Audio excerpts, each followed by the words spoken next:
Hello and welcome back to yet another episode of the Silmarillion Film Project. I'm your co-host Dave Kale, and this is a lot of fun. 2 weeks in a row, once again. It's always great to get a lot of film right at once. Yeah, and it makes it much easier because we don't forget as much. Well, that's true. Yeah, it's a little easier to remember what I said a week ago than 2 weeks ago. There's a very small chance we'll remember what we said last week, as opposed to an infinitesimal chance. Exactly. We'll take every little we can get. Yeah, this is a week of this recording is simultaneously mourning and celebration. Mourning because we're without our co-host Trish Lambert, who's traveling and without her usual equipment and unable to join. So that's very sad. But celebration because, as always, we have the Tolkien professor Corey Olson with me, and we're celebrating a wedding. If we get that far. That's right. If we get that far, we're hoping to celebrate a wedding and a dragon. So, I mean, talk about your good days. Yeah, right? It doesn't get much better than that. That's right. So we're gonna try to get through episodes 12 and 13. We've only done one episode each for the last 2 or 3 episodes, but I'm feeling confident because one of the reasons we took so long discussing episode 11 last time is that we did a lot of episode 12 material in there too. So, I'm feeling good about this. Well, let me begin with a few quick announcements. First, this weekend is Hobbit Day. Bilbo and Frodo's birthday is on Sunday. I said 10/22. Look at me. I don't even know what month I'm in. September 22nd, not October 22nd. This coming Sunday, 9/22 at 4:30 p.m. Eastern Time I'm gonna hold our Hobbit Day reading. So we're also kicking off our fall fundraising campaign. So I'm gonna be of course, thanking folks who have been supporting us, over this past year. We had a wonderful, wonderful year at Signum with the support that we received. So we'll be sort of celebrating that, telling you a little bit about what's to come as we kick off our always fun fall campaign season. And then, of course, we're going to do some readings for Hobbit Day. I'm going to do a Tolkien reading, and we'll have a little discussion, and we'll do some reading from a couple other authors as well with some other folks, and have some more discussion. As always, these readings are a little casual, more about sort of, our love and appreciation of the stories rather than very deep analysis, but always a fun time. I look forward to our Hobbit Day reading. Can you give us a preview of which we'll be reading? No, it's a surprise. All right, fair enough. It's a surprise. AKA, I haven't chosen between a couple that I'm still trying. I'm still like, there are a couple that I want to do, and I haven't chosen which one yet. So. That's right. Yeah. It's a surprise. It's a surprise. For you. Exactly. I'll be as surprised as anybody. That's exactly it. So no, it's going to be, it's I can tell you one of the other, authors that we're going to be reading is going to be from Ursula Le Guin, because of course the next book in the Mythgard Academy, series after we finish Sauron Defeated, which we're in the middle of right now, actually in the last third of right now, is going to be Ursula Le Guin's A Wizard of Earthsea. So we're going to be, I think, doing some Earthsea reading and discussion as well. So that'll be fun. Anyway, so that's a little teaser about what's going to happen. Other announcement, as we have been announcing, we are also coming closer to New England Moot, our first ever Moot up here in the Northeast. And that is going to be next Sunday, September 29th, in Amherst, Massachusetts. And Middle Moot, out in the Midwest, are going to be located in Waterloo, Iowa this year, and this is going to be on Saturday, October 12th. Both of those registration will be open very close up to the time of you basically can register up through the date of the moot. But if you want to make sure to get lunch, make sure you register sooner than that. And we will have further details on Magnolia Moot and Bay Moot.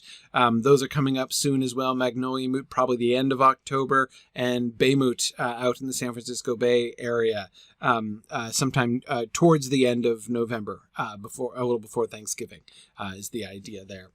So we'll see. We'll have further details released soon. And another reminder that Philip Menzies is calling for singers for his film score. He's continuing to work on themes for season 4.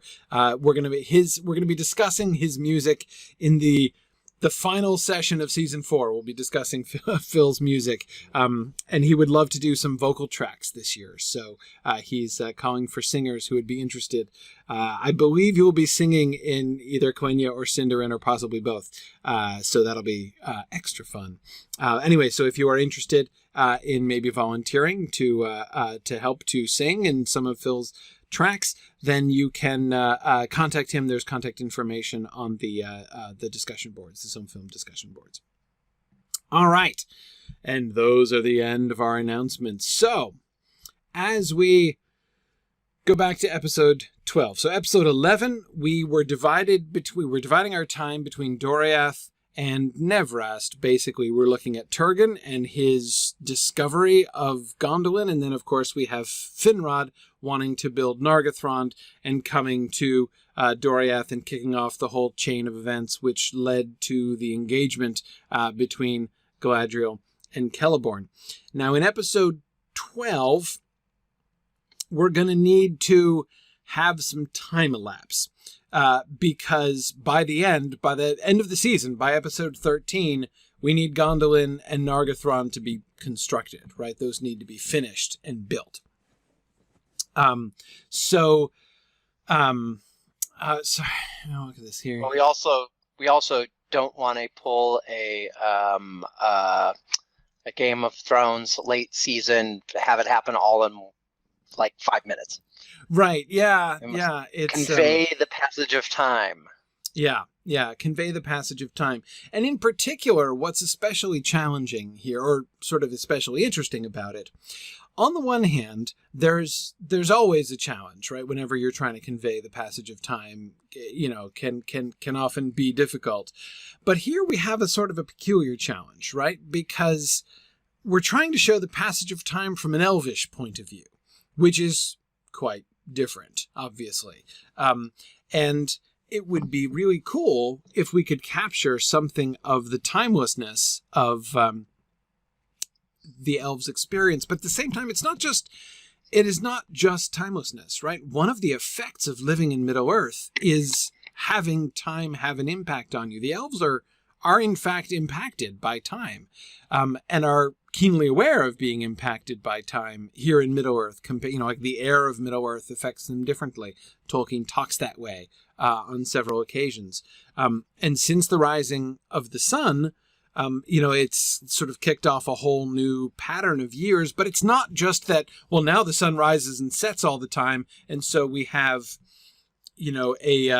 a shorter time period by which to measure time, right, in the solar days and solar years than we used to have back when we only had the stars and we had, sidereal years instead of solar years. But that's not, it's not just that, though. It is not merely the perception of time. Time actually does sort of impact them differently. So do we have them thinking and talking about time? I mean, I know that exposition is your favorite solution for everything, right, Dave? Let's just have everybody talking about it. Just have them on screen saying, boy, a lot of time's going by.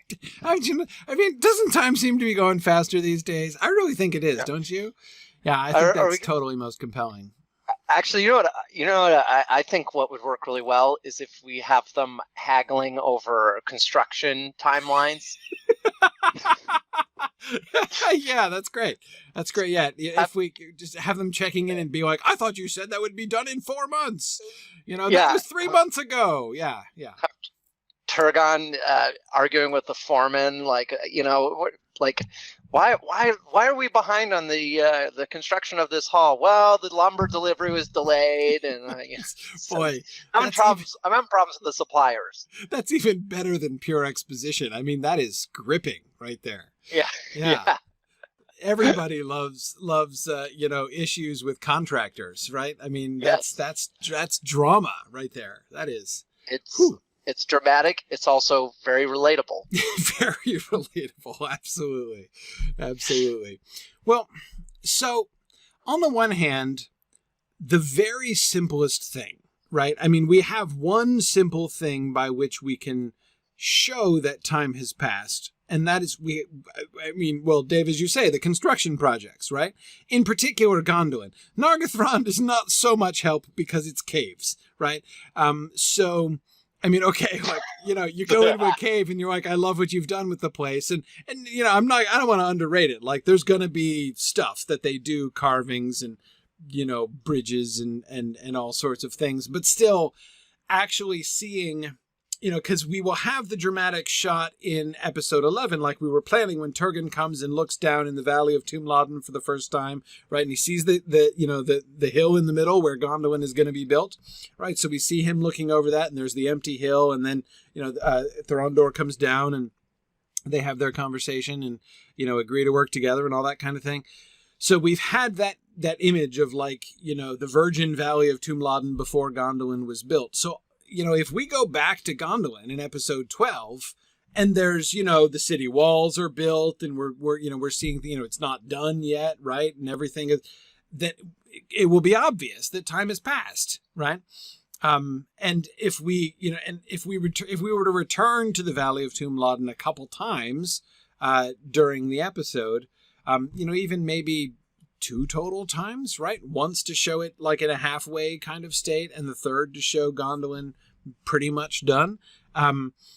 Then to me, that makes it pretty, even without any words, that makes it pretty clear that time has passed, unless, we're under any kind of impression that, they're just kind of magicking it automatically. But I don't think so. I think, again, we can show elves working on the construction, and so therefore convey the fact that this is in fact being, built in like the normal way that things are built, in a sense. And so, you can tell if this big city now is here, then time has passed.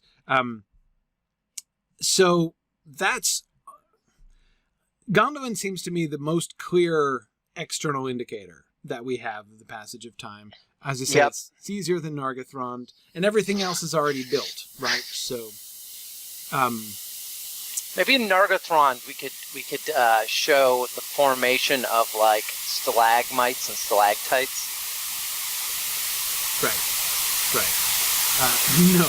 No, I don't think we want to show stalagmites and stalactites. That is perhaps suboptimal.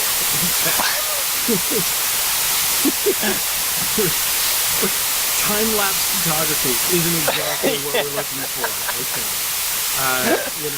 Nor do we want to convey that like millennia are passing, right? I mean, it's from the point of view of the elves, it's a comparatively short time that's passing. That's one of the issues, right? I mean, it's one of the that's one of the things, is that, again, for the elves, things are moving fairly quickly. We have we have 200 years of peace during the siege, and it's not over yet. But anyway, I don't know.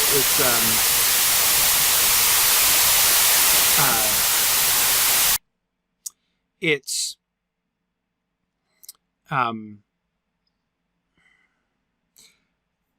I don't think we need to. I don't think that we need to sort of overthink this, really. No, I don't think we need to. We can have so the time can come up. Like, if we want to attach numbers to give people an idea of exactly how much time has passed, then it can naturally come up in conversation, right? I mean, especially, remember, there's going to be debates among people, because not everybody, not all of the elvish leaders see eye to eye when it comes to the plans of what to do with Morgoth, right? Should we attack? Should we, do we think we can hold him in? What's going on? So all we need is somebody to drop at some point, like maybe near the end of the episode, when like Gondolin is built, or like right before we cut to the completed Gondolin or something. That we've been maintaining, we've been maintaining the siege now for 150 years or 200 years or whatever since the battle.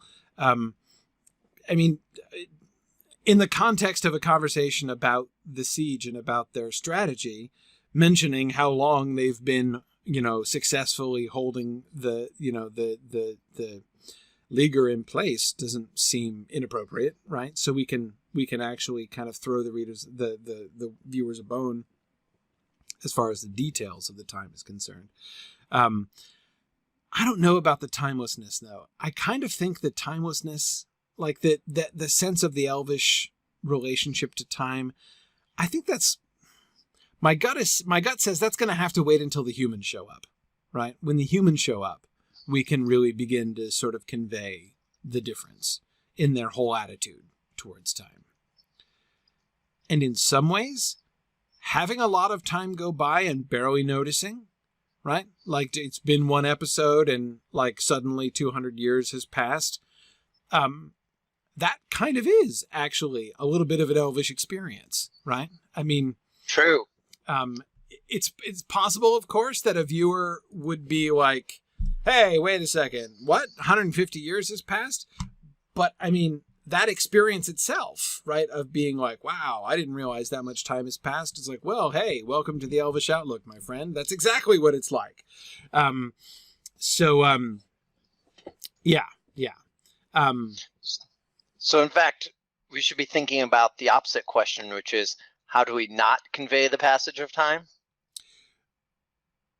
Right. How do we unconvey the passage of time?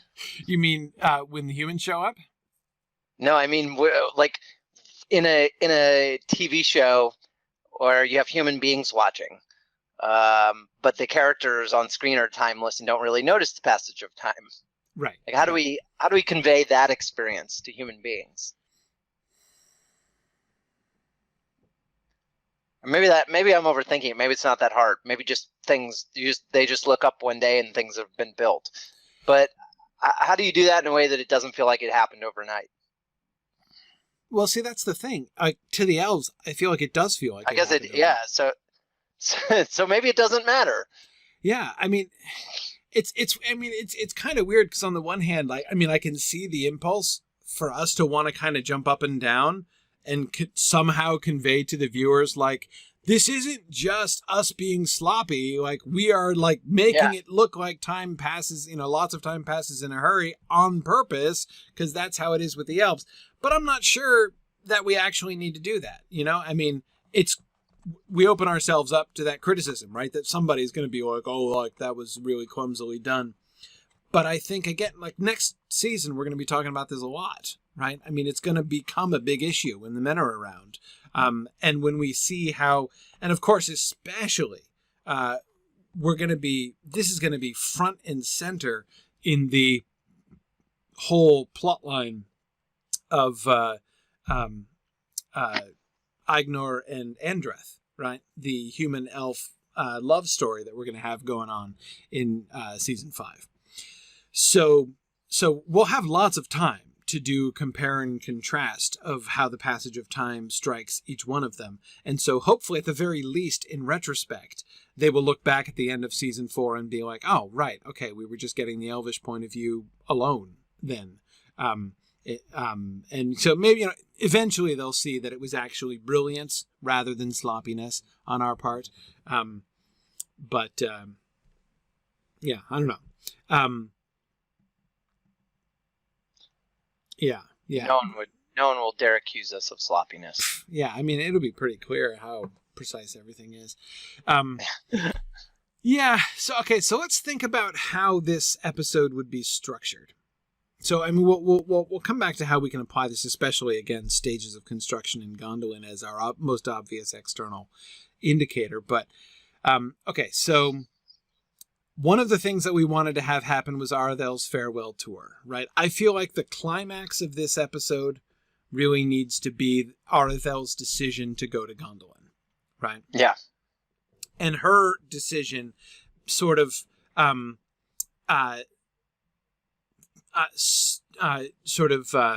standing well, it's not quite fair to say that it's standing for the rest of them, right? It's standing for the rest of the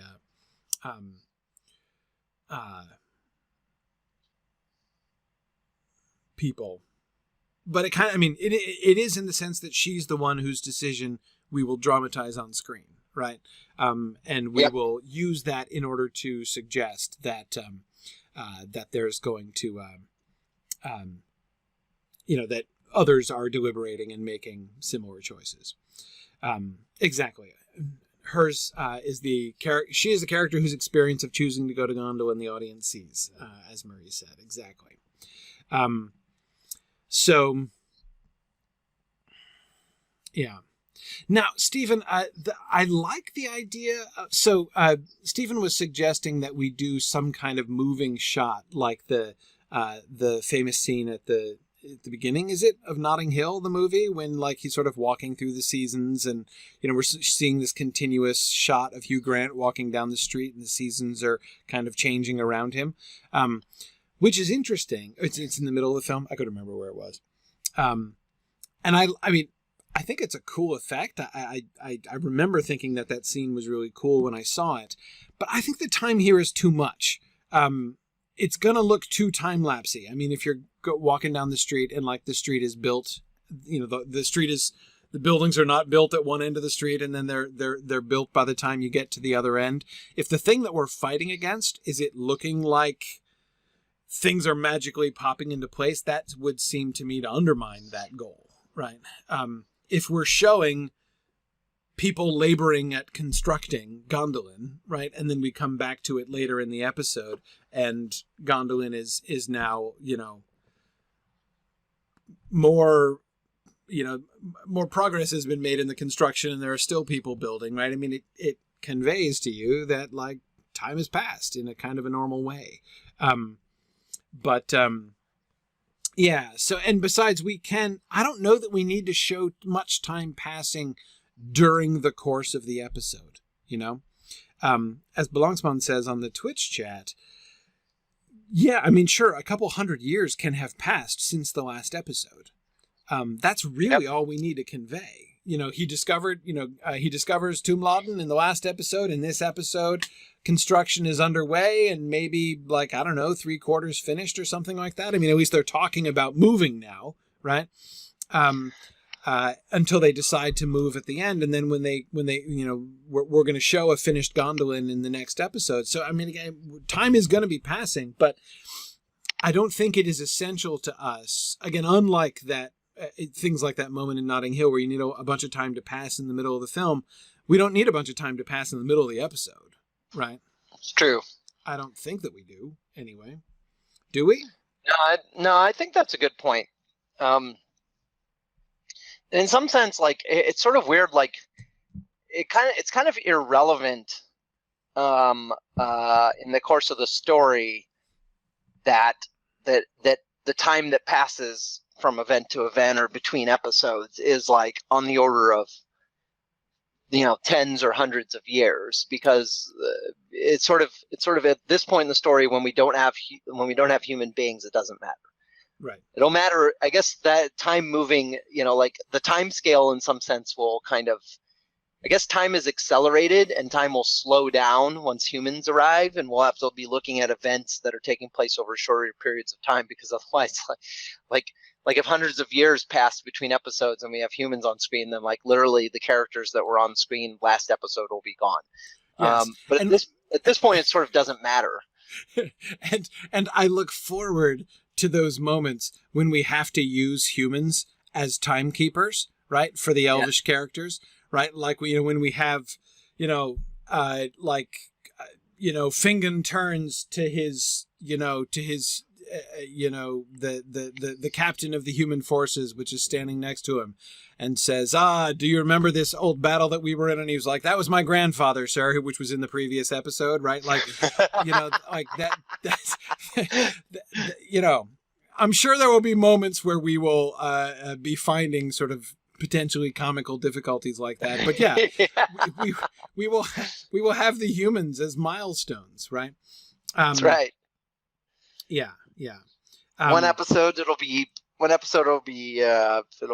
Jim, and the next episode he'll be an elderly man. Right. Exactly. Yeah. And there will, I'm sure there will come times when it will be jarring, right? But then again, our time is gonna slow down, right?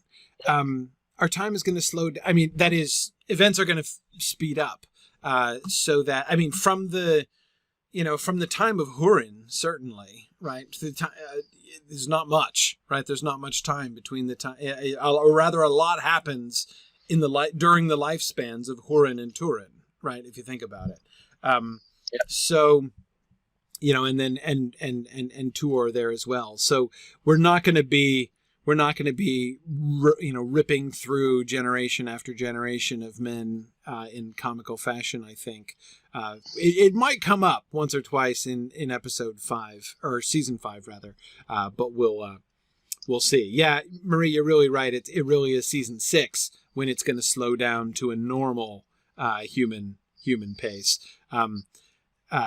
We'll see how we choose to handle the passing of generations, especially in the first half, I would think, of season 5. Anyway, okay. So now I agree with the point that Marie was making before. We want our characters kind of lulled into a sense of lasting peace. And of course, one of the biggest challenges, Marie, as I think you were reminding us before, as Tolkien has pointed out, right, in chapter 3 of The Hobbit, peaceful times are no fun to talk about, right? They're boring. And so, of course, we're skipping most of the long peace here before the gruesome events begin again. The gruesome and fearful and palpitating things begin again. So this is why I do think we're going to need some exposition at some point, right? We want to convey this. We want to convey this sense. Many of them should have the sense that they've won, right? Peace has been established. The Leaguer's working. There should definitely be some overconfidence between the victory, the great victory at the battle, before the Dagor Aglareb, and the long peace that follows it, right? It should, there should definitely be some.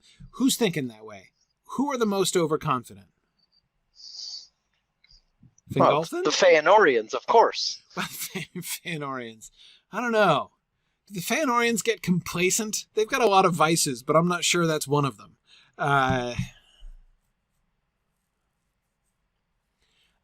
Do we want to make Fingolfin the champion of the... we have one... I mean, I'm thinking, of course, about his despair when the Dagor Bragollach happens. If he is the one who is most confident that they have won, there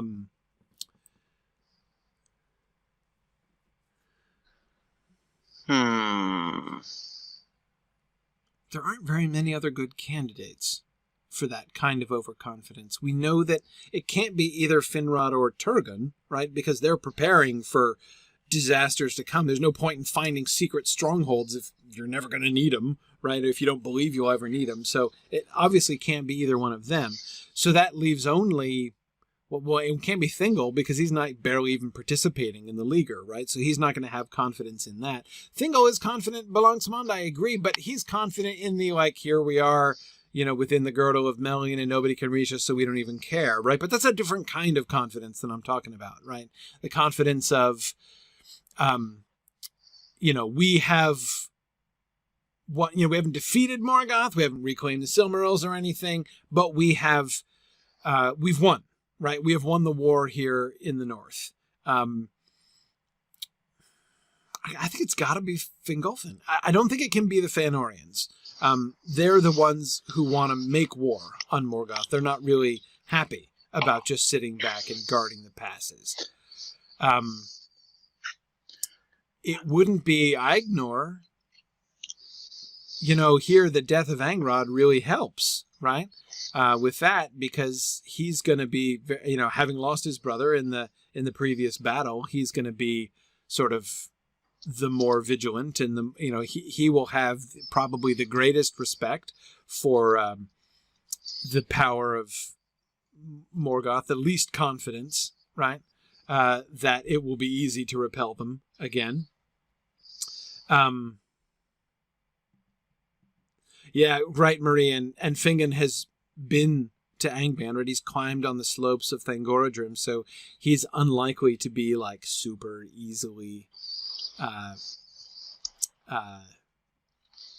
overconfident. Yeah, no, I mean, I think Fingolfin is our only option. Yeah. Rhiannon, do you want us to give Angrod a scene over in Valinor, like in the halls of Mandos, being overconfident? We could maybe do that, but it would be, I don't know. I'm not sure how that would go. Yeah, so I think... Man, I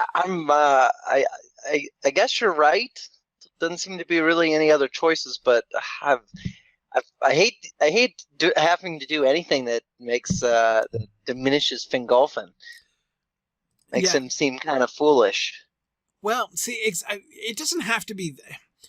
We don't have to go over the top with it. We don't have to make him look like an idiot. Just. So let's see. What would the flavor of his? Well, okay. Maybe I should stop using the word overconfident. Maybe just confident, right? He's the one who wanted to, like, he was the biggest, the one who, I mean, he's the High King, which means he's the, the military overgeneral. So the Leaguer's his idea, right? That's what they're doing, which means it's his idea, or at least he is supporting it because he's the High King, right? And that's kind of as we decided what High King means, right? Not that he has jurisdiction over all of them, but he's the one who is the leader of their coordinated efforts. So yeah, Marie, exactly. He is pleased that the Leaguer is working, right? And he doesn't have to be like crazy overconfident, like making boasts and things which makes everybody around him cringe or anything like that. It doesn't have to be like that. All right. I can buy this. He's not like goofy. Yeah, he's not over the top overconfident. He feels like it's working, that they've got a good strategy, and that it's that they've planned for the contingencies. He's confident in his preparation. Right. Confident in his preparation, exactly. He's just understandably underestimating what Morgoth can get up to. Yes.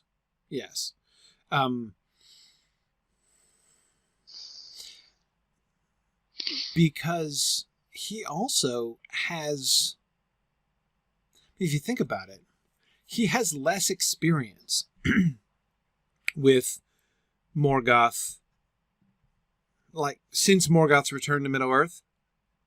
He has less direct experience with him than many of the others, right? I mean, he fought in the Dagor Aglareb, of course, so he has that experience, but he didn't fight. I mean, the Feanorians have fought him more often, right? Have met him in Maedhros'.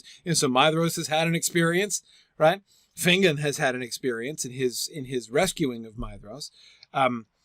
Ignor and his late brother were looking out. I mean, they were the closest to the gates of Angband, right? So they would have had a somewhat different perspective than Fingolfin, maybe. Turgon and Finrod have been, given these visions from Ulmo, which gives them a different perspective on the whole thing. So, yeah. And yeah, Fingolfin, I'm thinking about that scene of Fingolfin marching up to the gates of Angband right after he arrived in Beleriand, right? I mean, yeah, that's what I mean. That's one of the things I'm thinking of when I say he has less experience.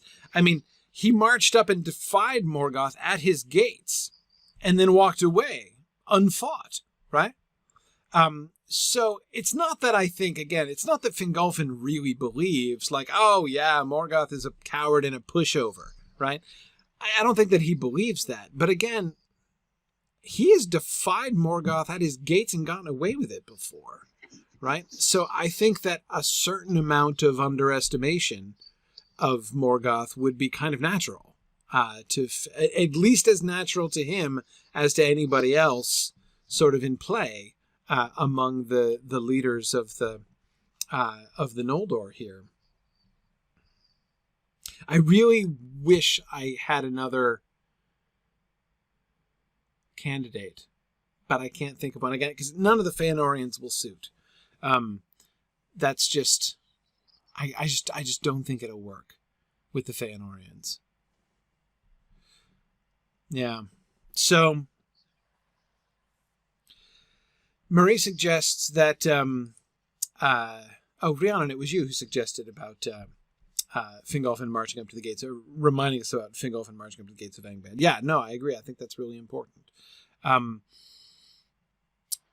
Marie, I agree that Fingon can be in agreement with Fingolfin now, but change his mind after the Glaurung episode. Yeah. I mean, that can change some things. And of course, we're not going to really get to the fallout of that in episode 13. We'll have to be dealing with that in episode 1 of season 5, right? As we kind of try to capture what is the situation, what is the political situation in Beleriand after the attack of Glaurung, right? And for the last stretch of the watchful peace there. Yeah, exactly, Marie. The Feanorians can't conclude that they've won while Morgoth holds the Silmarils. Indeed, if anything, they're still going to be irritated about the Leaguer because it's not accomplishing anything, at least not anything from their perspective, right? Not anything, not the thing that they want to accomplish, which is the recovery of the Silmarils, right? No amount of holding him in check there in the north is going to get them any closer to the Silmarils. So yeah, they can't be just content in hoping that this will last indefinitely. And I don't think that that's a diminishing thing to give to Fingolfin, a hope that this can be maintained, right? Yeah. He doesn't have to be dumb, right? He doesn't have to be a sucker. He just has to hope that, to hope and even believe that they can do this, right? We can even have him saying like Morgoth is going to throw more stuff at us, but by golly, I think we can deal with it like we dealt with it before. Yeah, you're convincing me that it's not a foolhardiness or a dangerous overconfidence, but I think I like the framing of it as hope. That it's maybe he's engaging in he trusts in their level of preparation, and then he's engaging in maybe slightly wishful thinking and hopeful thinking because he wants it to be enough because right. he wants to protect his people. Right. Yeah, and he doesn't actually want to attack Thangorodrim. I mean, that's not a great idea. I mean, it's just not. Yeah. Okay. So, all right. Let me try to wrap my brain around the events in this episode. Because there's a lot of things. Now, of course, some of this we can leave this to the wisdom of our script writers who can balance this stuff. But I want to just make sure that we're thinking it through. So we need to have some conversations where we establish that the siege has been going on for some time and that it's going well, right? And that the elves are enjoying peace and getting used to it. So we need to have a conversation where that's established. Where could we have that? So where are conversations happening? Well, all over the place, because Arathel's going on our farewell tour. Right? So Arathel's farewell tour, what if we actually follow Arathel through this episode? Or at least mostly? What if the only place Arathel doesn't go is Doriath? Right? She doesn't go to Doriath, and so we're going to have to cut away from her to go to Doriath. But wait, do we even need to go to Doriath in this episode? Where we need to get to Angband and see folks captured. We need to build Nargothrond and evict the petty dwarves. We do need Norn's final conversation with Mablung, but that doesn't have to happen in Doriath. That could happen like in Nargothrond or some such. We can have, and of course we're going to need to have the building of Gondolin. At least, I think, two scenes in Gondolin under construction.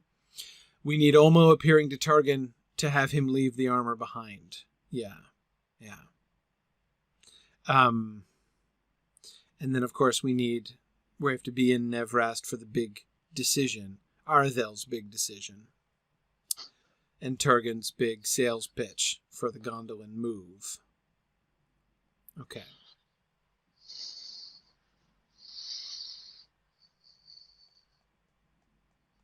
The only thing that is... Well, hang on. Quick question. Olmo appearing to Turgon. When does that happen?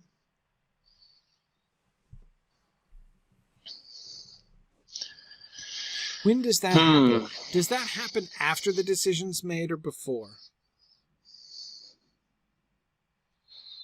I think before, because, I mean, it's not like he's going to tell him while Turgon is out the door, right? Because he's got to, like, make a suit of armor and leave it there in the throne room, right? So, like, Olmo has to, like, give him Tuor's measurements so that he can make the armor to specifications.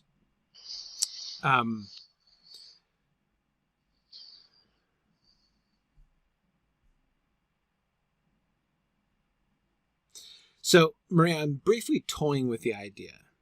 Now, this might be a bad idea, but I'm briefly toying with the idea. What if Arathel is there? Does Olmo have to appear to Turgon alone for this one? The dream was secret. The showing him the way to Tomb Laden had to be secret, if it was going to remain secret, where it was. But now this is going to be, I mean, we're in the ballpark of the time when Turgon is making it public to the people of Nevrast, right? To tell them about the move and recruit them to come. I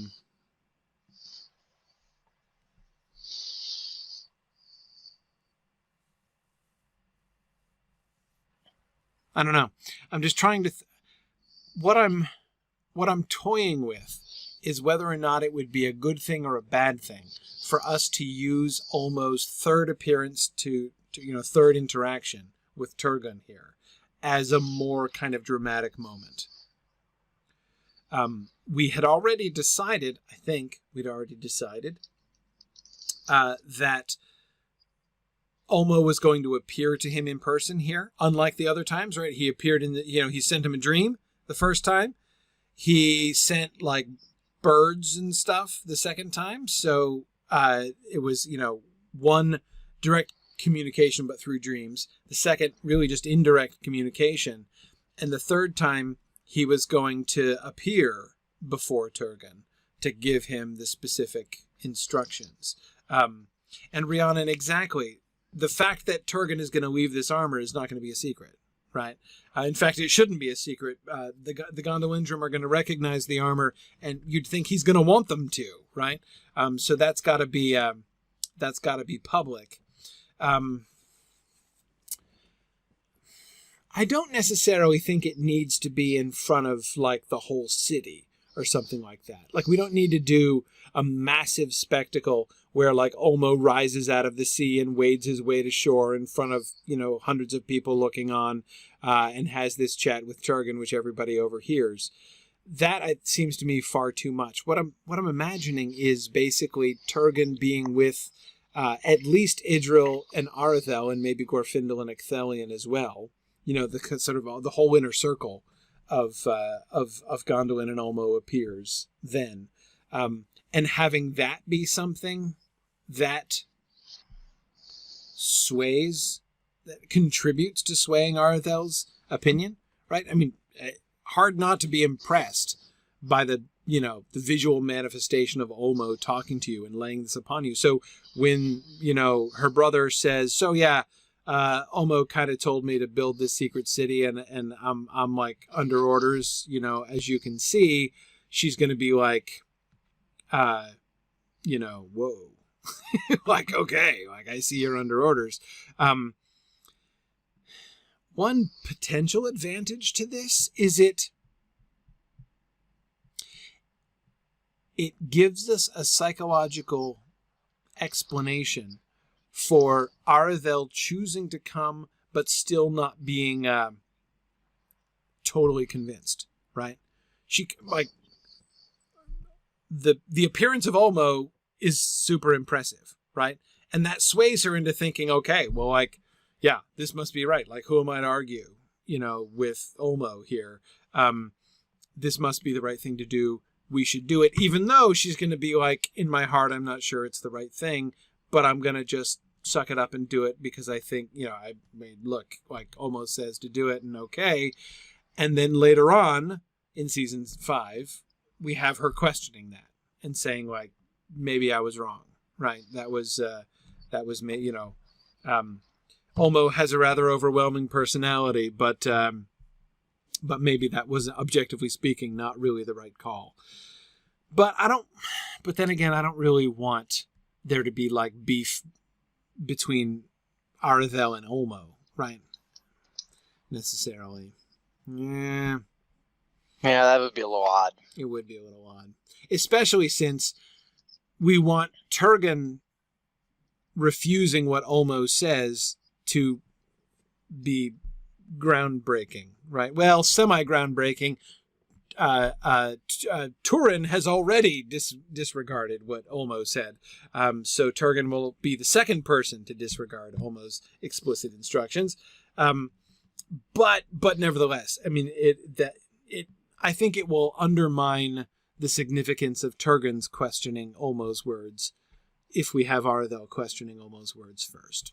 So, okay. Maybe not that.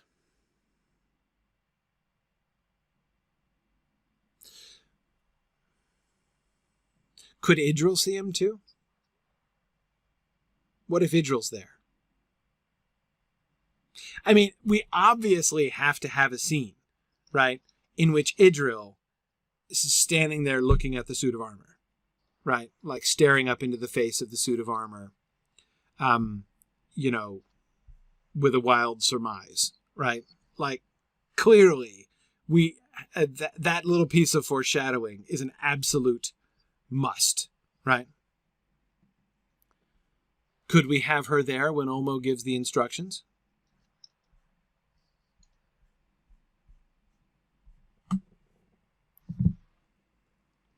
That would make sense. I kind of like it.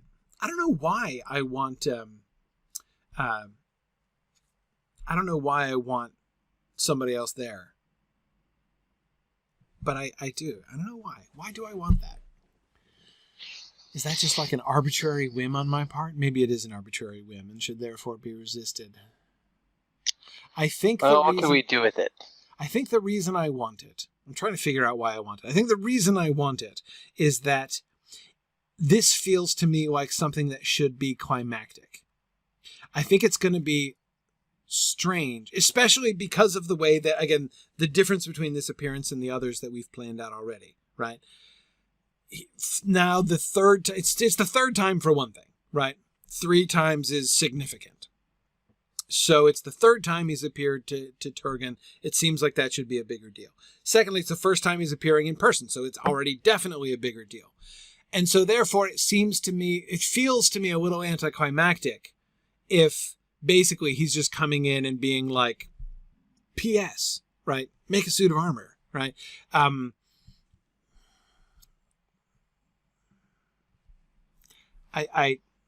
Yeah.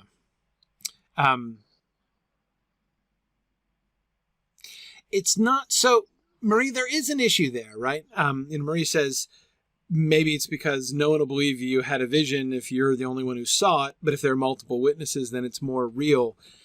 I don't think that that's why I want it, because if anything, to me, that's an argument against it, because I would not want The last thing I would want is to invite the audience to imagine that any of the Gondolindrim are like whispering behind their hands about Turgon, being like, oh, the king is seeing visions again. I wonder where he's going to take us next time by the advice of his mysterious voices that he keeps hearing, right?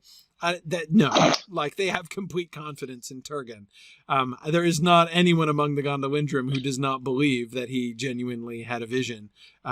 And that they have been destined there. I mean, in fact, if anything, I think the tendency among the Gondolindrim, as things start to get worse in Gondolin, I would think that what's going to happen is the reverence for Turgon is going to increase and increase, right? That would be my suspicion. That if the Gondolindrim go bad, it's not through doubt of their king, but through over-reverence of their king, I would imagine. Now, would Maeglin doubt the reality of Turgon's visions, Rhiannon? Possibly. Possibly, but I don't know. I tend to think that he might believe them and instead want to, like, hijack them or, like, monopolize on them, basically, or, be profiteering rather than skeptical necessarily. Well, Maeglin's character will be interesting when we get there, but not quite yet.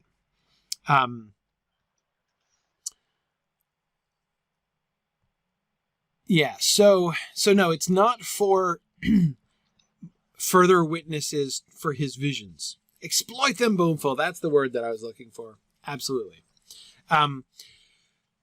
It's not for the for confirmation of his visions that I'm wanting more witnesses. It's for the increased, like, drama and significance of the moment.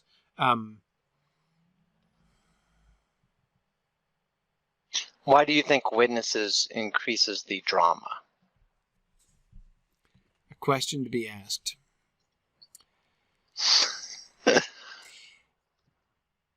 Olmo appearing to someone, almost sending somebody a dream that nobody else has,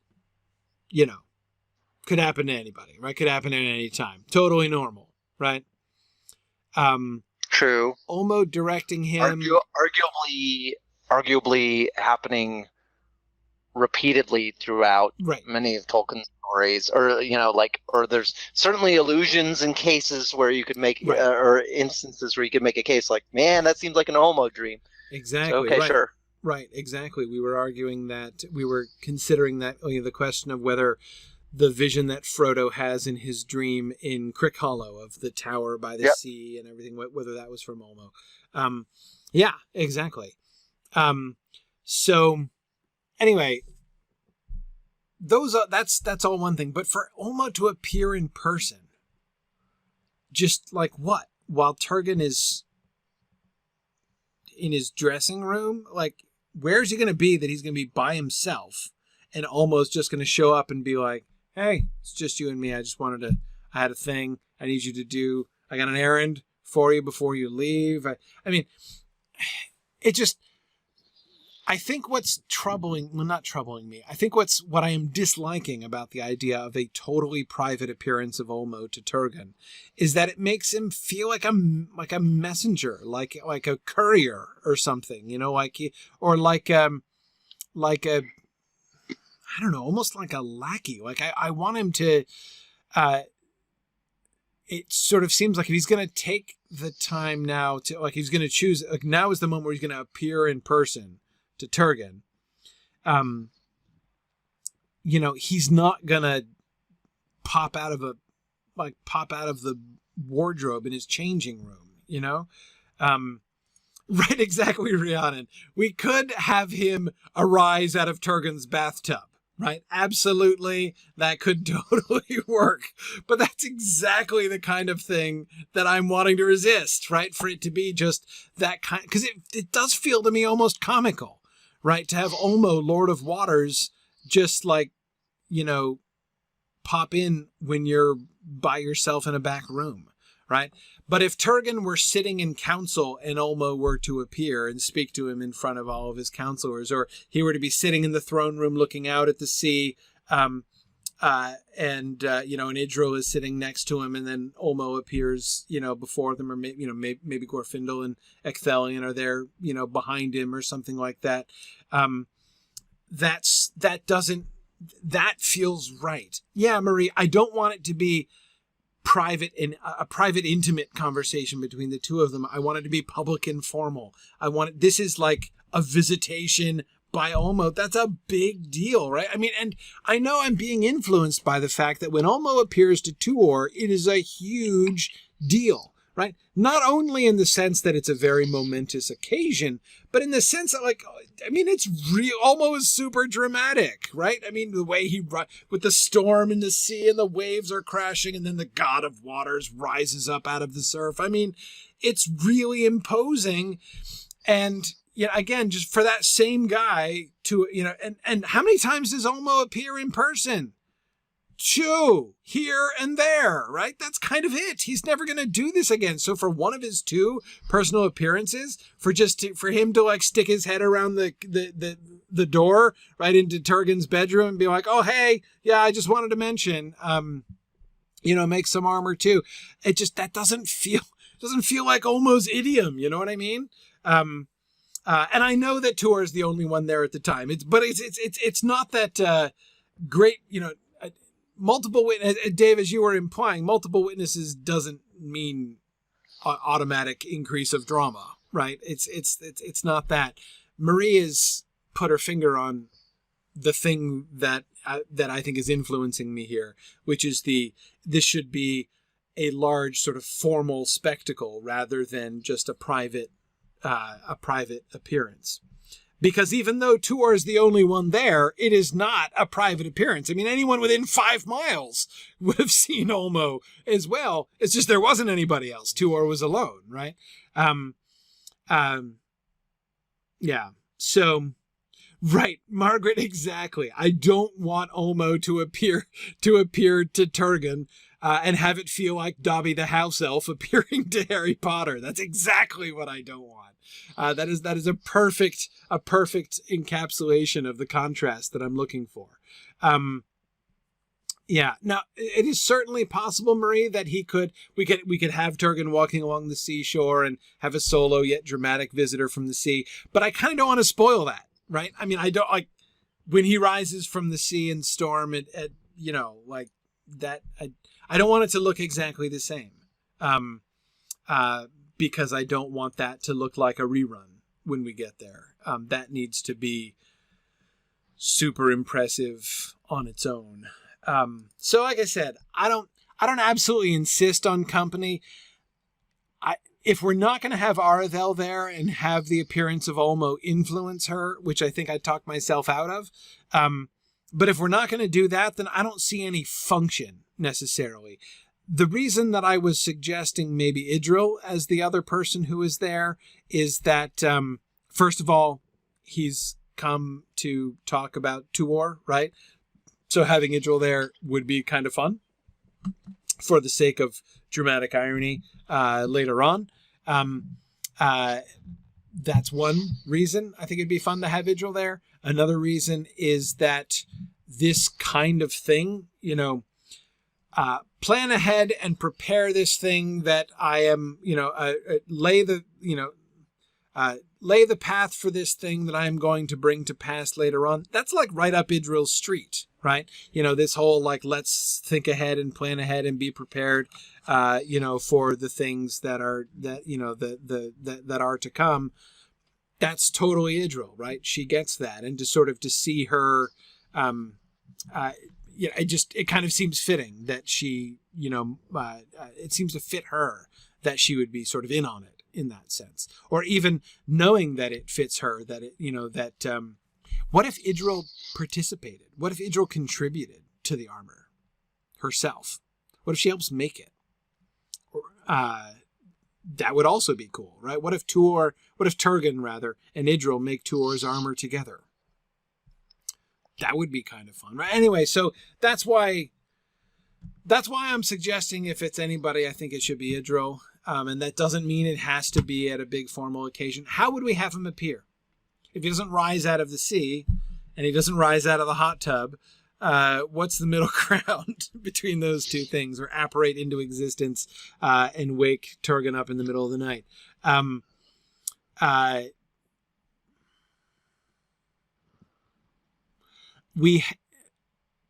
thinking of the throne room. Throne room is a very natural location for this, both because, of course, the throne room is going to be where he's supposed to leave the armor, so we can have, like right there, he can point, right, when he's explaining where he should leave the armor. But the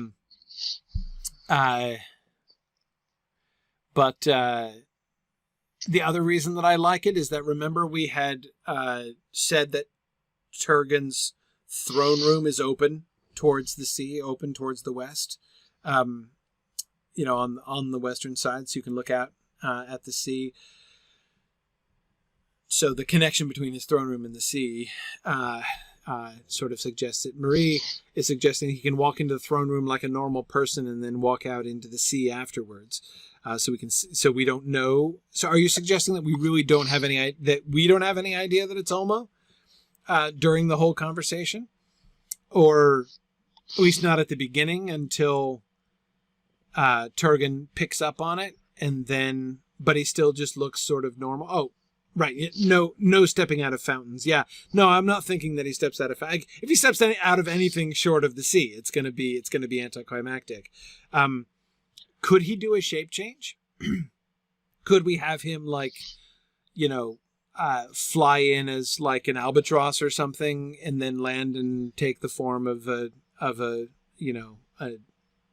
anthropod form when he arrives in the throne room? Because again, with the open wall, he can just fly straight in. Exactly, the reverse L-wing. That's just exactly it. Yeah. I mean, that in itself is a little bit of foreshadowing, right? I like the reverse L-wing. That's a nice idea. Yeah, do the reverse L-wing. I also like that expression.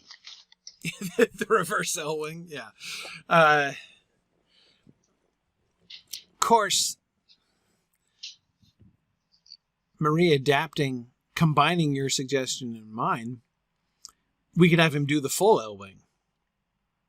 That is, he could enter the throne room as a person, and then he, like, at the end of the conversation, he goes to the end of the throne room and leaps off, and then we see him fly away in the form of a bird like L-wing does.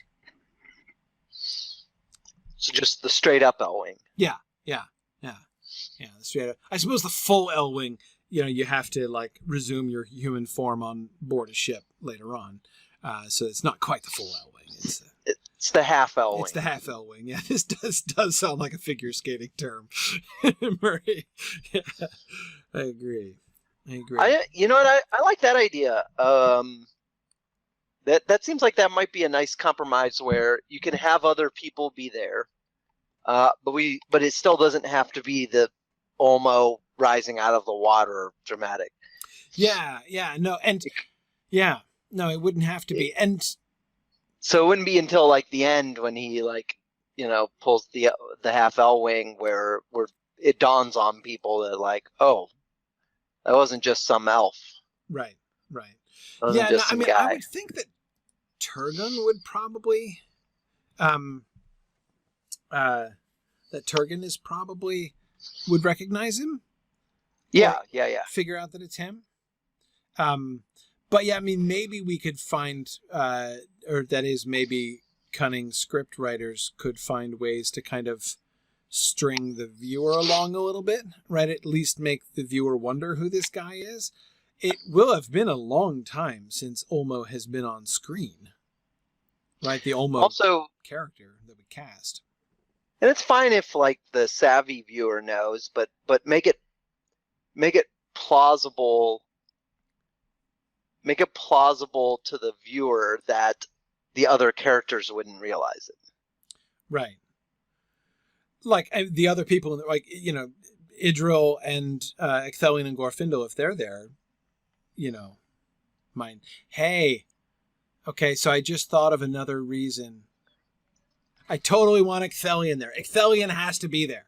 If nobody else is there, Ecthelion has to be there. I want there to be an encounter between Ecthelion and Olmo, because that will be important later on. First of all, he's going to be Lord of the Fountains, right? So he's going to be associated with water after he's in Gondolin. But second, his death scene, right?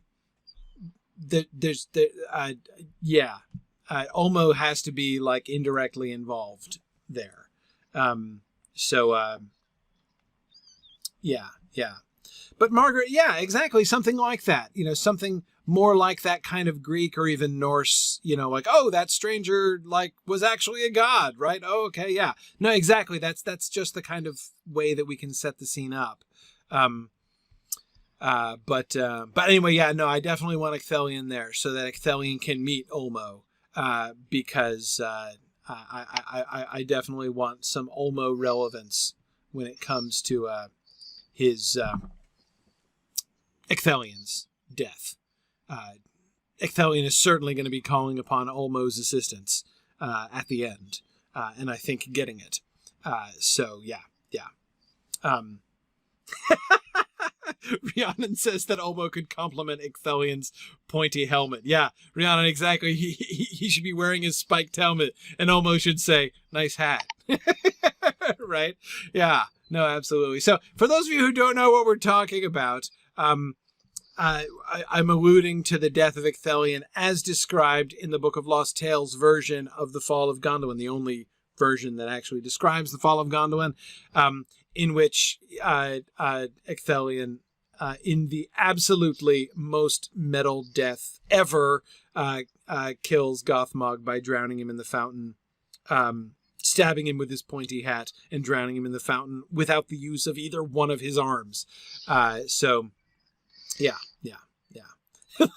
Oh, Rhiannon says he should say looking sharp there, Ecthelion. Ouch. Oh, very good. Very good.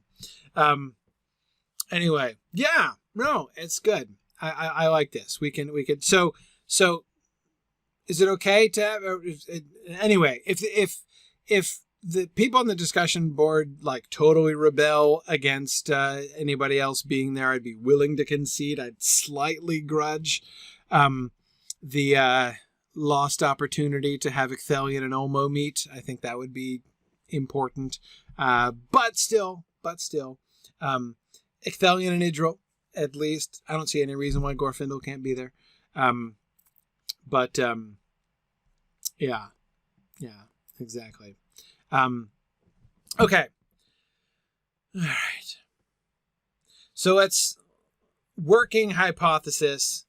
He enters the room like a normal person and then does the half Elwing on the way out not the door, but the wall, and flies away.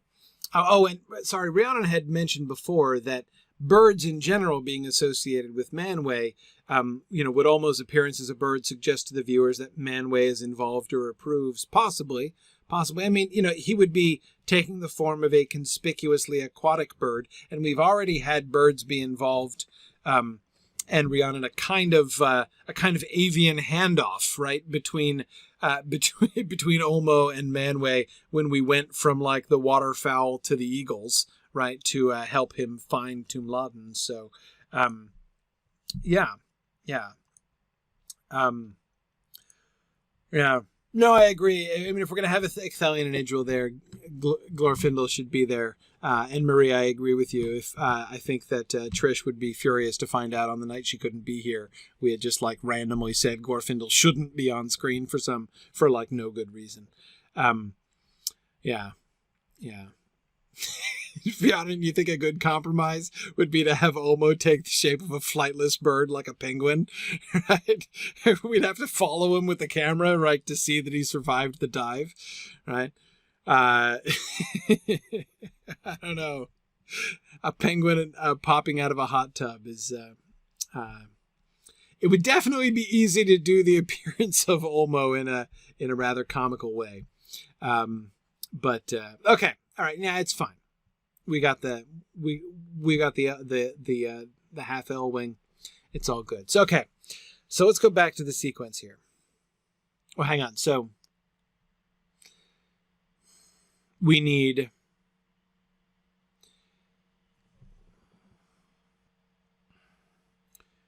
the Gondolin scenes that we need.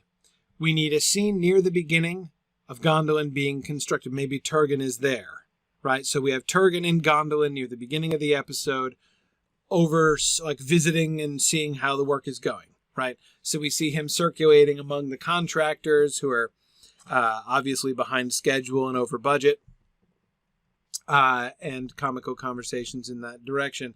Anyway, it doesn't have to be long, but we establish Turgon and Gondolin in its like half constructed state. Then we later will have to, I guess we could do, we need to return to Gondolin again to see it more complete.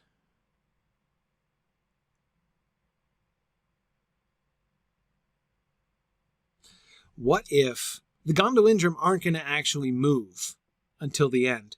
What if the final speech that Turgon gives, the final sales pitch that Turgon gives to Aredhel happens in Gondolin? What if he shows her Gondolin at the end? And in Gondolin, which is now mostly to fully done, he yeah, that's possible. That's possible. I mean, unless people think that he wouldn't show it to her at all until she had definitely said yes. I could see that, but I could also see him making an exception for his sister, too. I mean, eventually, he's gonna make an exception for his sister, right, and let her leave. So that could be a foreshadowing of that. And you're right, Marie, all you'd have to do is blindfold her anyway. But yeah, no, so Rhiannon, I'm not saying that they're going to stay there. Like, basically, it would be, they'd be in Gondolin, he'd be showing her Gondolin, right? And telling her, in order to tell her, that he'd show her Gondolin, and he'd tell her the plan, and he would give her the pitch and say, we're going to move here, and eventually she'd be like, okay. But then they'd still have to go back to Nevrest to, like, tell everybody else. He wants Aredhel's buy-in before he goes to the rest of the people. Right. And so we don't show him giving the same speech to like the whole people, but we show him convincing her and then saying, okay, good, let's go convince everybody else. And then in episode 13, we show everybody else coming to Gondolin and we know that he's convinced everybody. Right. Because again, the actual relocation doesn't have to happen until episode 13. That means that in between those two, the first visit to Gondolin near the beginning of the episode, the last visit to Gondolin to convince Aredhel near the end of the episode, we would have an intermediate scene in which we have the appearance of Olmo and the discussion of the armor, and then we can show Turgon and maybe Idril doing the armor together. Okay.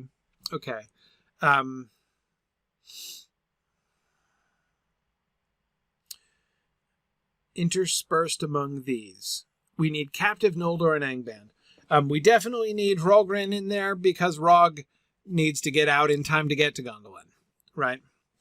So we've got to get Rog out of there by the next episode at the very latest, which means we've got to get him in there pretty soon. So if we do show the capture of Anail and he's taken to Angband and chucked in, and like there's Diriel and Rogren in the next cells, we can sort of establish that like people are there. Oh no, that's right, Rog is entering Gondolin post Near Ninth. I had totally forgotten. You were absolutely right about that, Marie. Sorry about that. Of course he's not going to be in Gondolin yet. Right, sorry, lapse on my part. He's still going to be fighting with Fingon in the early stages. So when do we need to set him free then? Rog should be set free before the Dagor Bragollach, I would think. I mean, not set free. He should escape before the Dagor Bragollach. but he could be in a season 5 feature, right? We just should get him into Angband, right? So that it will be clear that he's been there for a while. Golly, have we introduced his character? Ever? Did we meet him before? I know we've talked about him on the show, but I don't think we've actually shown him on screen. We had him captured in the Dagorag. Okay, great, cool. Okay, so we know he's there. We saw him in the battle, and we had him dragged off to Angband. That's fine. A reminder that there are captive Noldor in Angband would be good. I'm not sure about the glimpse of Morgoth being up to something. I mean, we talked about what we really wanted to happen with the dragon in our dragon episode. Right, we introduced him back in episode 1. Oh, thanks, guys. I'd forgotten about that. So he was a messenger in episode 1. That's good. Yeah. Do we want to show how Curufin is holding up with his wife in Angband? I think it should come up, but I think it could come up.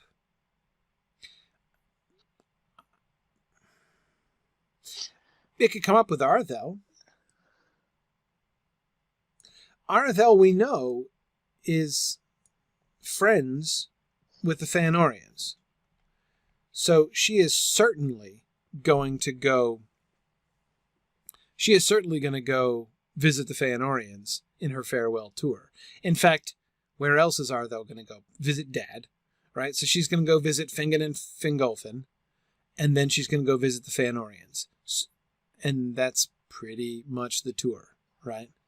I mean, I guess she could visit Ignor on the way, the other brother, right?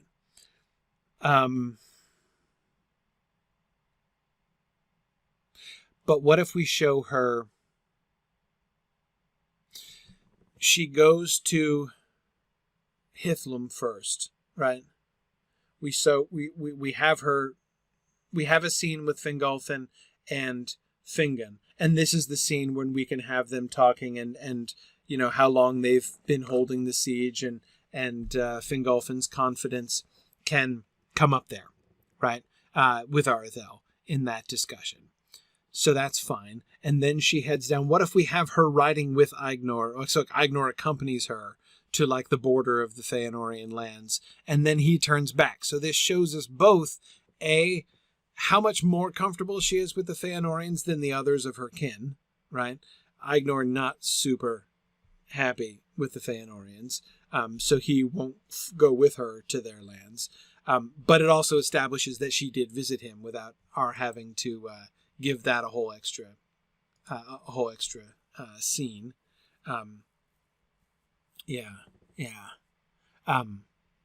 Cousin. Sorry, no, that's what I meant.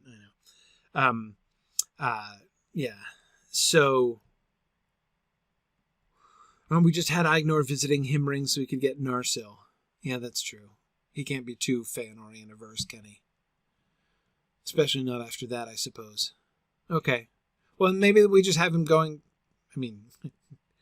back and visiting again. Well, I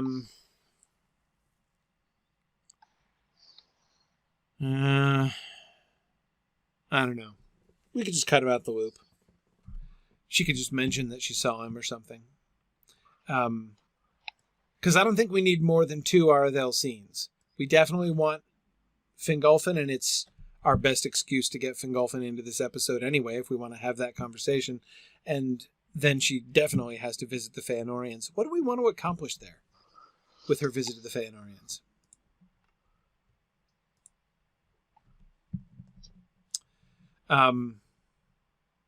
Establish their friendship, yes. What else apart from that? Do we have them trying to, like, are they gonna? So I mean, we can have, of course, a conversation with Curufin and how he's holding up without his wife.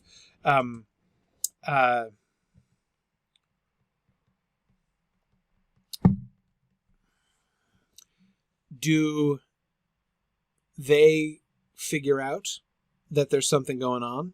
This is not just a normal visit. Do they detect that she's saying goodbye or potentially saying goodbye and try to get information out of her and she won't give it? So we show some discomfort there. Do they plant seeds? This, of course, is a big chance for us to give the Feanorian point of view, namely the when are we going to storm Thangorodrim and get the Silmarils back already point of view. We got the hey, isn't it nice that the siege is going so well point of view from Fingolfin. We need that other point of view from the Feanorians, and again, Arthel is ideally placed to elicit both halves of that conversation. But yeah, I was going to say that this seems like a really good time to draw the contrast with Fingolfin. Definitely. Do we have her kind of resonating with them, right? I mean, that they are sort of the counter, like Maedhros is kind of the counterpoint that she has to be like, that's even like a kind of seed of doubt. So that later on in season 5, when she decides to leave, basically one of the ways in which she will articulate that is, you know what? Maedhros was right. Turgon is wrong. Maedhros was right. And that's why she wants to leave Gondolin to go to the Feanorians. Not just because, like, I'm bored and I want to go hang out with my friends finally, but because she's, like, come around to their way of thinking. That would work.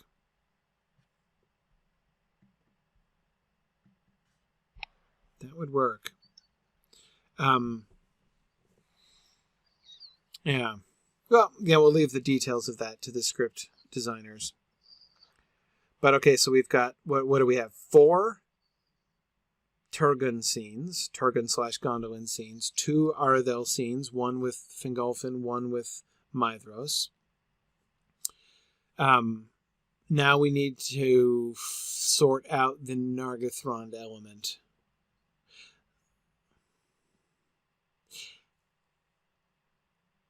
The beginning of the episode. The opening scene of the episode is Gondolin, right? Gondolin under construction. And we see the beauty of Gondolin beginning to unfold. The second scene of the episode is the eviction of the petty dwarves. No explanation. We just see the petty dwarves being driven out, right? And then, because we will have had in the previous episode Thingol relenting and deciding that he was going to help Finrod.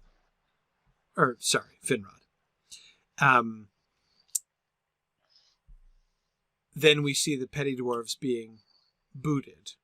And then there's the conversation afterwards. So this helps when now Norn is going to take them there, right? And they're going to be like, oh, look, this unpopulated cave system. How nice, right? And this accomplishes what we were wanting to. We talked about this ages ago, right? How do we have the petty dwarves evicted from Nargothrond and have that be a really, really big deal without making Finrod look like an imperialist? And our solution at the time was to have him ignorant of the fact, right? Have this be a dwarf thing that they keep to themselves. They don't want to tell the elves about this, right? Because this is dwarf business. They don't want to talk about the exiles. So they just take care of this business, and then they give Nargothrond to Finrod, and he's all over pleased. It's a great place, right? Yeah.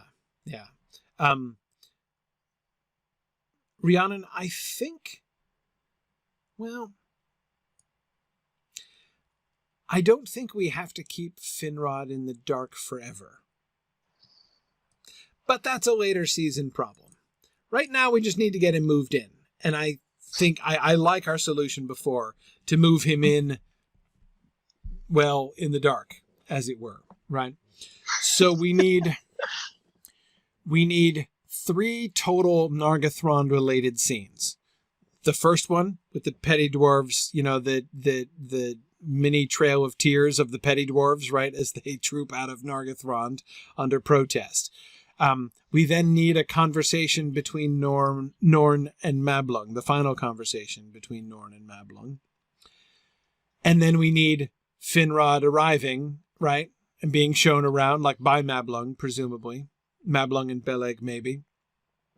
Looking around and being like, yeah, oh, this is great. We'll just knock through that wall and it'll be just the thing. Yeah. No, Rhiannon, I think they can come to be aware of the existence of the petty dwarves later, but I don't think we need to do that now. I think it would be too complicated right now. We've got lots of time in season 6. Season 6 stretches out before us like the undiscovered country, right? There's time to bring them into the story later on, but we don't need to now. Okay.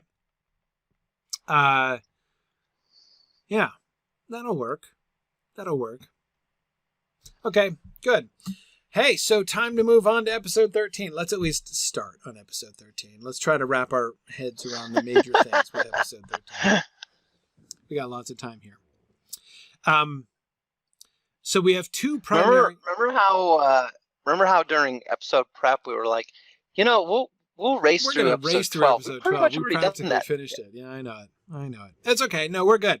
So we have 2 primary things that happen.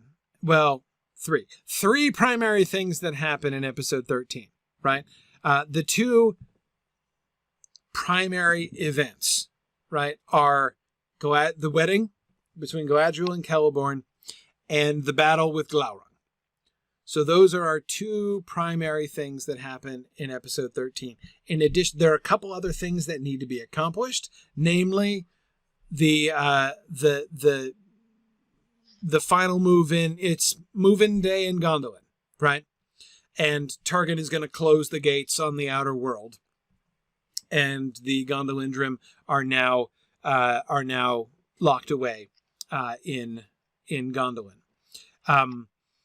Finrod needs similarly to be established in Nargothrond. So we need to show Nargothrond and Gondolin pretty much done, right? In episode 13. So that's fine. But those aren't necessarily big things. I think we might need 2 Gondolin scenes. The secret journey of the Gondolindrim, covered in mist from the rivers. I like that. I especially like the covered in mist thing because it's because of its links to the Lord of the Rings. Well, not to the Lord of the Rings. Of course, thinking of Galadriel and Eorl the Young, actually, is what I'm thinking of in Unfinished Tales. But anyway,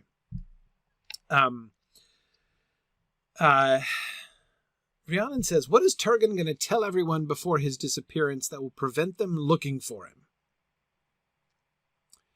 Well, do you think that Finrod is going to twig to what happened? Right? Do you think Finrod is going to be like, gosh, it's almost like he had this sudden compulsion to make a secret stronghold and withdraw all of his people into it, right? Like, you think maybe Finrod would kind of be like, hey, maybe he had the same vision that I did, right? Not that he'd necessarily say it that way, tell people about that, but you kind of got to think that Finrod is going to be suspicious. Would he leave a note for his dad? Or send a message, or would Arthel tell them in the previous episode? So that, because if they know, if Fingon and Fingolfin know, then when someone's like, hey, did anybody notice that Nevrast is like completely deserted? And then Fingolfin will be like, ask me no questions and I'll tell you no lies, right? He'd be like, no, don't worry about it. Pay no attention to the empty city by the sea. It's all fine and part of the plan. And nobody needs to know anything about it. That would kind of do the trick. But I agree, Rhiannon, without something like that, it would be a little bit hard to explain why nobody was worried, right? Why there is not at least an inquiry being made here.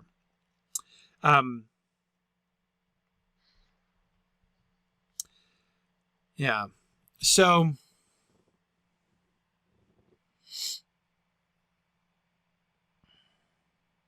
I would be okay with Arthel telling Fingolfin. That seems to me perfectly reasonable. And again, if Fingolfin knows, then it's fine. He's the High King, right? And he can tell people, like, you know, I can't give you any further information, but just, it's fine. And he won't know where it is. He won't know the location. Because, of course, when Arthel visits him, she won't yet know the location either. He will only know the concept. I think that would be okay. As for Glaurung's appearance, I do not think there should be any warning of the threat. I think that his appearance should be sudden and entirely unexpected by everybody. In fact, so I think that Glaurung should first attack a group of elves who are out on the plains, right, riding on the plains, or camping on the, you know, they're crossing the plains or something, and they're camping in the night, and then whoosh, right, suddenly the fire, the rush, the horror. Yeah, it will be the last time Arthel and Turgon see Fingolfin alive. Yeah, absolutely. Having a touching farewell between Arthel and Fingolfin would be good. Anyway, so we could even do, in that way, we could even do a kind of a 2-stage reveal of Glaurung, right? We just show first a party of elves doing something or other, right?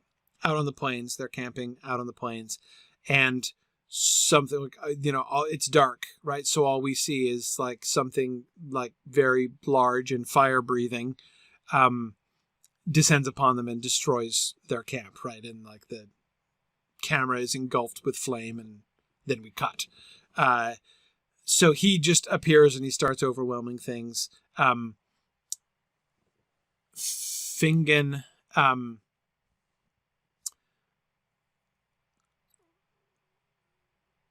it's going to be Fingon who's going to push him back with his cavalry and his archers.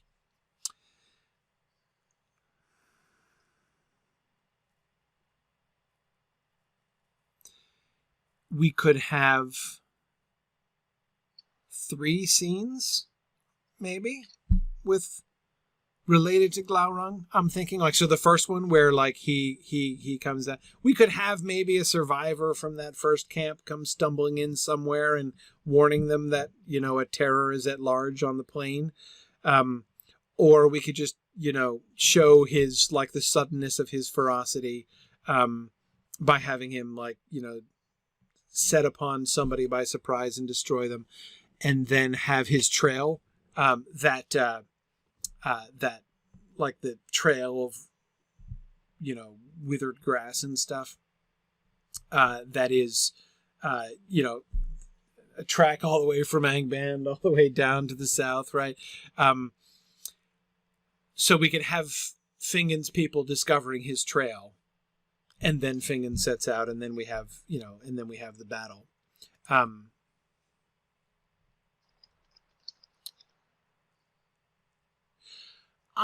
Rhiannon says Fingon just got horses from the Feanorians in episode 10. Do we want to have some scenes in between then and now to show Fingon developing the cavalry? I don't think we need to, necessarily. I mean, you can maybe show Fingon and his men on horseback when Arthel comes to visit, you know? I mean, it would be easy enough to show a glimpse to, like, remind folks, like, hey, look, Fingon and his guys on horseback, right? But I don't think we need to show, you know, like a cavalry training montage or something. complete with, funny scenes of them falling off their horses at the beginning and, learning how to ride and that kind of thing. I mean, anyway, I don't think we need to show the development in too much detail there. Again, a reminder couldn't hurt. So, Dave, what do you think of the battle? How should we do the fight between Fingon and Glaurung? On the one hand, the way that Fingon drives Glaurung back is a little bit non-heroic, right? I mean, they do this by riding swift horses which can stay at range to Glaurung, surround him on all sides, and pepper him with arrows until he runs away, right? That's not the most, climactic fight in the history of climactic fights. I don't know. I think it depends on how you depict it, right? Like, I'm actually imagining in my mind like what could be an intensely, like a lot of tension, Mm-hmm.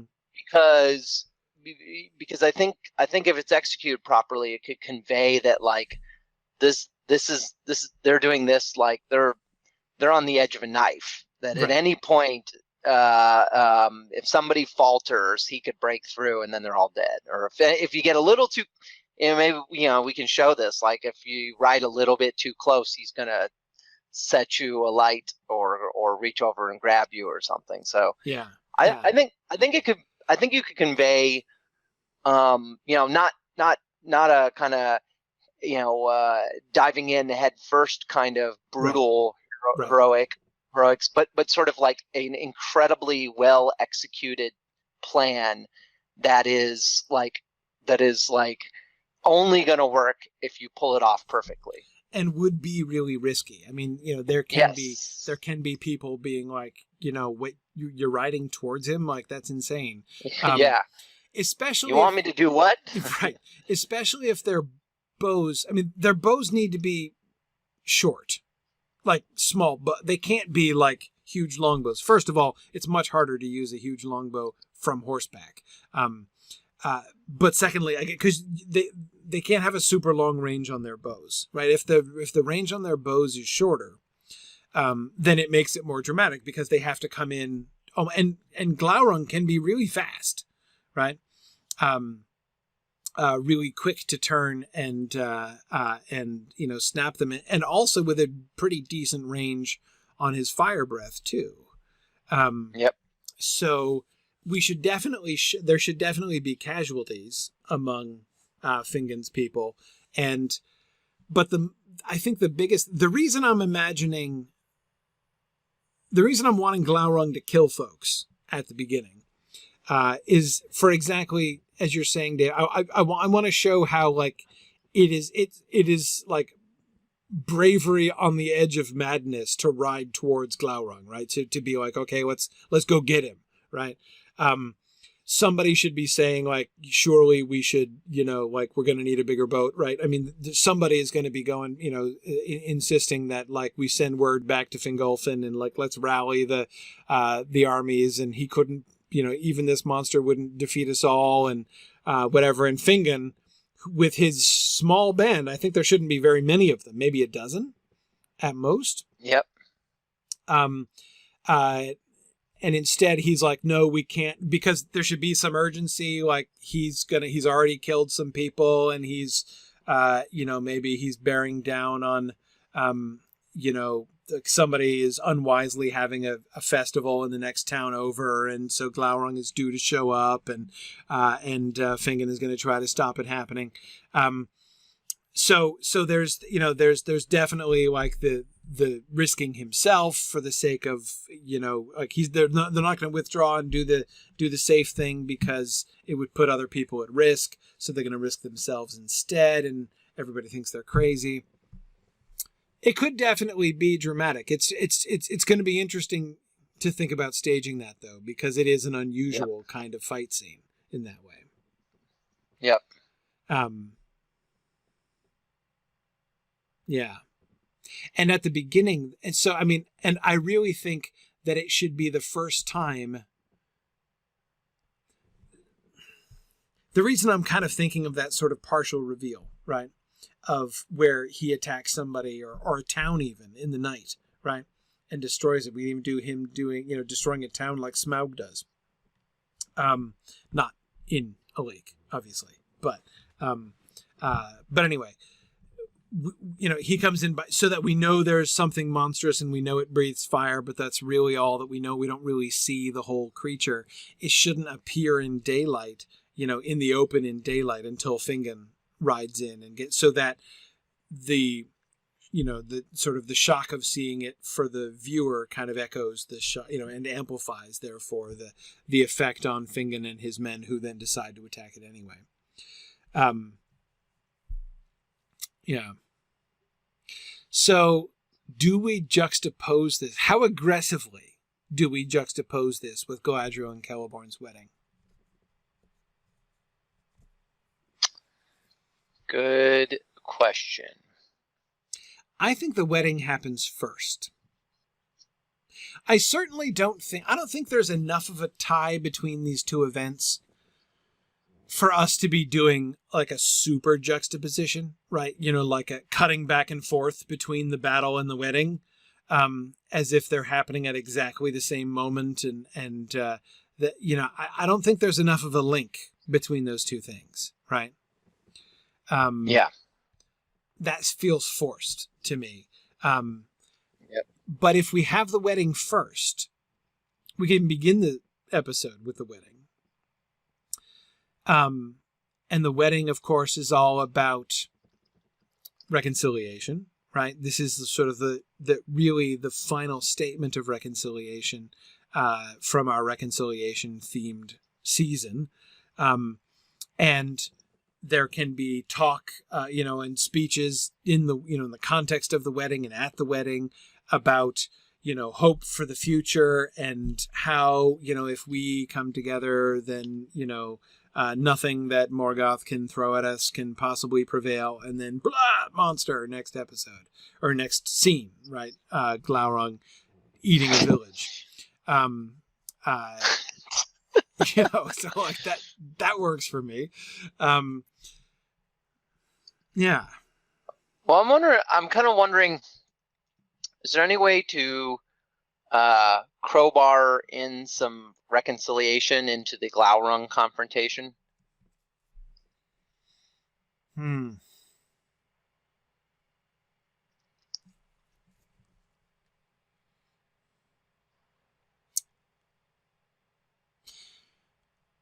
Well, the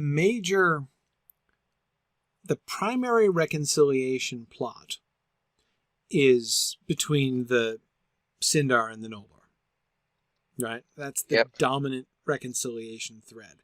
The secondary reconciliation thread is between the Feanorians and the Fingolfinians, right? Mm-hmm. So if there were to be any kind of reconciliation, it would have to be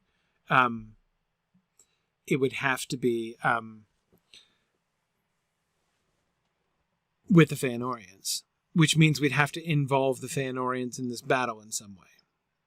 Now, Rhiannon points out that having them get married in this episode means it's been 50 years since they were engaged, which I think for elves counts as a whirlwind engagement, actually. Yeah. There are probably people who are thinking that's scandalous, and they're really rushing to the altar here. Yeah. What? There's people asking them, what's the big hurry? What's the big hurry? Yeah, exactly. What's the big hurry? Okay. So, whether or not the Feanorians are involved here, we have a distinct lack of Feanorian presence in this episode anywhere. True. I would hate to take away from Fingon by having like Maedhros come in and help him or something. Besides which, that's not the direction the reconciliation should go. The direction the reconciliation needs to go is to show Fingolfin's people demonstrating that they are willing to move past things with the Feanorians. Which means, could we shift the setting a little bit? What if it's a Feanorian village that gets destroyed? What if Fingon and his people are coming to the rescue of the Feanorians? I like it. Not of the Feanorian brothers themselves, but what if that's the direction that Glaurung has gone? So he doesn't just come straight south like an arrow. He comes out of the gate and he heads off to the east. I like it.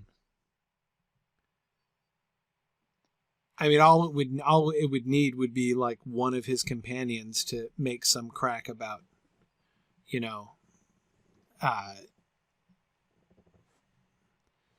the followers of Feanor deserving what they get, to have, and of course Fingon coming to help rescue Maedhros again has our season ending where it began, right, in a sense. But yeah, Rhiannon, that's exactly the struggle that I'm having too. I like this concept, except for, precisely as Rhiannon points out, why would the Feanorians have an unprotected village between their fortresses and Angband? Yeah, I can't think they would either. Maybe it's not a village. Forget village. Maybe it's a patrol. It's a patrol. So they come across like the corpses of a patrol. Yeah, it's a patrol out on the plains, on the eastern part of the plains. And the monster who did it, we can see tracks and we can see scorch marks and we see lots of corpses. The monster who clearly did this is headed off towards the Feanorian lands, right? So yeah, there could be some temptation by at least one person in the party to, leave them to deal with this, right? They don't deserve our, if a little extra hardship comes the way of the Feanorians, no harm done, again, they deserve what they get. Why should we put ourselves at risk? There are only, how many of us? 7 of us, 12 of us, something like that, right? 10 of us. Why should we put ourselves at risk? Look, maybe it's more of, the dead Feanorians on the field there could be numerous. They could be like 15 or 20 of them, right? And which makes it seem even more heroic than for Fingon and his band of however many. Fingon could be on the way to visit Maedhros. Why not? They're friends, right? That's why Fingon is out there. So Fingon is on his way to visit Maedhros, and on the way to visit Maedhros, he's like, wow, look, lots of corpses of a Feanorian patrol. Something is afoot, and then he finds Glaurung and heroically chases him back. So a verbal confrontation between Fingon and one of his people, when they discover the corpses of the patrol and discover the evidence that Glaurung has been through there, would be that would give us the place for Fingon to be able to do a reconciliation speech, right, and about how they have to stick together. Yeah. And then you can juxtapose that with scenes of a wedding. Yeah, the wedding. We're panning together over the wedding guests, and then we're panning over the smoking corpses in the field. Yeah. Is that what you're thinking? Yes. Yeah. I'm happy just to give them a happy wedding without necessarily directly juxtaposing Glaurung in there. Especially since once we're done with the wedding, we're kind of done with Doriath, which is, of course, I suppose, a good reason not to just put it at the beginning and never come back. But if we have them leave, so we have them married at the near the beginning of the episode, maybe even at the very beginning of the episode, and then we have them go off on their long, 150-year-long honeymoon, leaving Doriath at the end of the episode, going to visit his sister in Osiriand, right? Mm-hmm. So that gives us an opportunity to return to Thingol and Melian and Doriath one last time before the end of the season. What's the end of the episode? Where the closing shot of the season finales have been pretty significant so far, right? We had the rising of the sun at the end of season 3. We had the combination of, Fëanor holding his father's crown in his hand while Morgoth holds the Silmarils in his burning palm, right in at the end of season 2.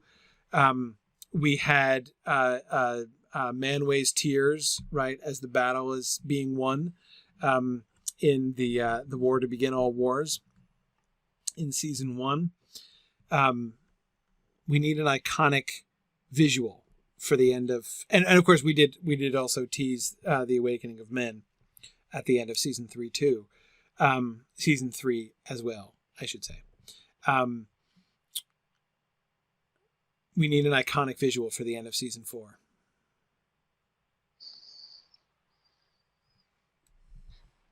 Galadriel and Celeborn in their swan boat. Okay. If we want to emphasize the reconciliation, we can,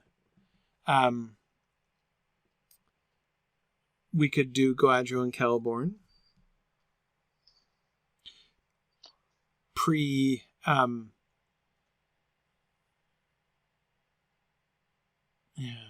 I don't know. Our previous ones have all, at least in part, looked towards the future, right? You're kind of supposed to do that at the end of the season. If we have Galadriel and Celeborn sailing off into the distance, it looks like the series is over.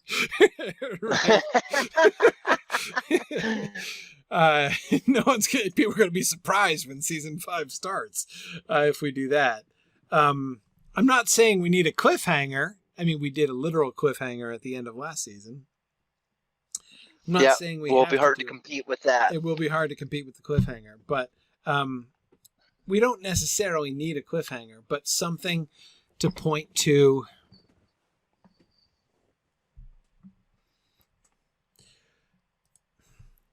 What is going to be coming next in season 5? So season 2, the end of season 2 was Morgoth with Silmarils, Fëanor with the crown. The parallel between the two of them, showing like that Fëanor is heading down a questionable path, right, was an apt teaser for season 3. The fact that we were going to be involved with Fëanor's leadership and attempt to reclaim the Silmarils from Morgoth, that was foreshadowed, right, at the end of season 2. The end of season 3 with the rising of the sun and the capture of Maedhros. We have a new day dawning in Beleriand, right? And the establishment of a new world with the threat of Morgoth and him, with the torture of Maedhros, right? Showing like what he is able to do and sort of threatening to do to the elves.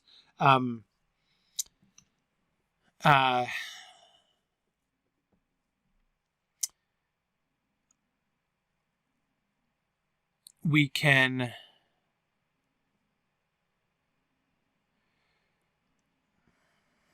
Rhiannon suggests the final vision be of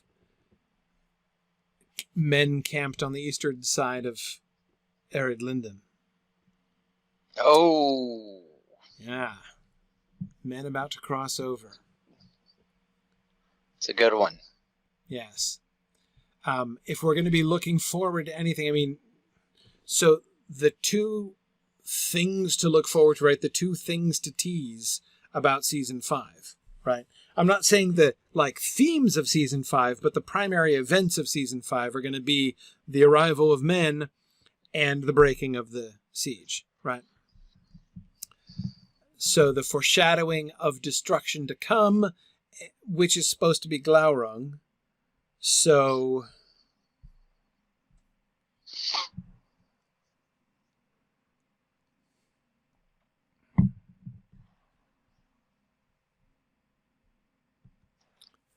Yeah, the foreshadowing of the destruction to come and the arrival of men.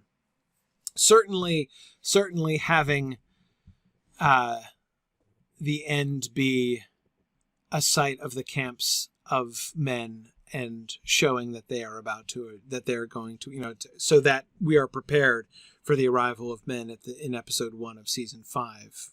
That's a very good connection. Yeah, I like that.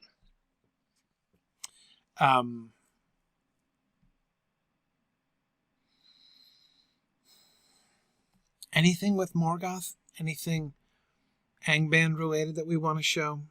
I'm tempted to do is some kind of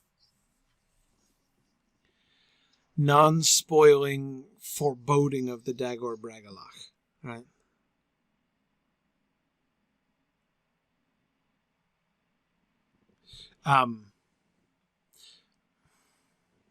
Fingon and his men on horseback staring, because they will have pursued Glaurung almost to the gates of Angband, right? Pretty much to the gates of Angband, right? So they're standing outside the gates of Angband, looking up at Thangorodrim as Glaurung re-enters. I would think that Glaurung would probably not just run into Angband with his tail between his legs. I'm thinking that Glaurung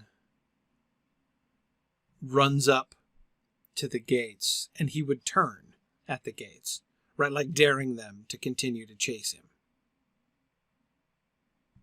Yeah, I like that. Which means we could have a final visual image of the gates of Angband with Glaurung standing in the gates, right? With his head sticking out of the gates of Angband. And we could show fire behind them, right? Like a couple Balrogs could be coming out, or could be there behind. They wouldn't enter, right? They wouldn't come out in the field. Nobody has to die. But just again to show like the fiery wrath of Morgoth kind of building up behind the dam that is the gates of Angband, right? With Glaurung standing in it at the forefront. Some kind of simple visual image like that could be very cool. And then we cut from there to the camps of men.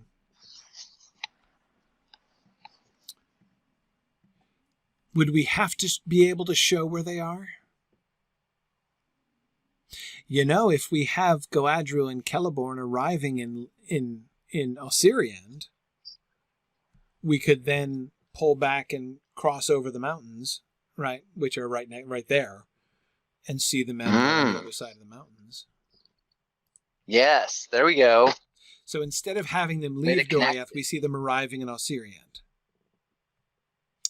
Yeah. Yeah, because if we just show the camps of men, I mean, we ended season 3 threatening to show men, and then we never did. Right? We showed the men awakening, and then now we know that there's something out there, right? I mean, we've heard about this, but they've never actually appeared. So if we just show a camp of men and nobody has any idea where it is or knows for sure that it's close to Beleriand, then people might just be like, fool me twice, shame on me, Yeah. Okay. I think that those two things work. The gates of Angband with the just like the glow of fire behind Glaurung, right, as he stands there with his glowing eyes growling at them from the gates. And then like the shot, they can look tiny and pitiful. Like the bunch of them now like worn and singed and dirty, right, and exhausted on their exhausted horses, as they, just the small clump handful of them, right, before the huge walls and gates of Angband, would be kind of a cool visual, I think. Yep, I agree. Okay. And also, Marie, thinking of your suggestion before, would also be a nice, the memory of that moment, right, is like, this is one of the things that changes Fingon's mind, right? He was supporting his dad with the whole, like, we're fine with the siege thing. Maybe his mind is changed by this event.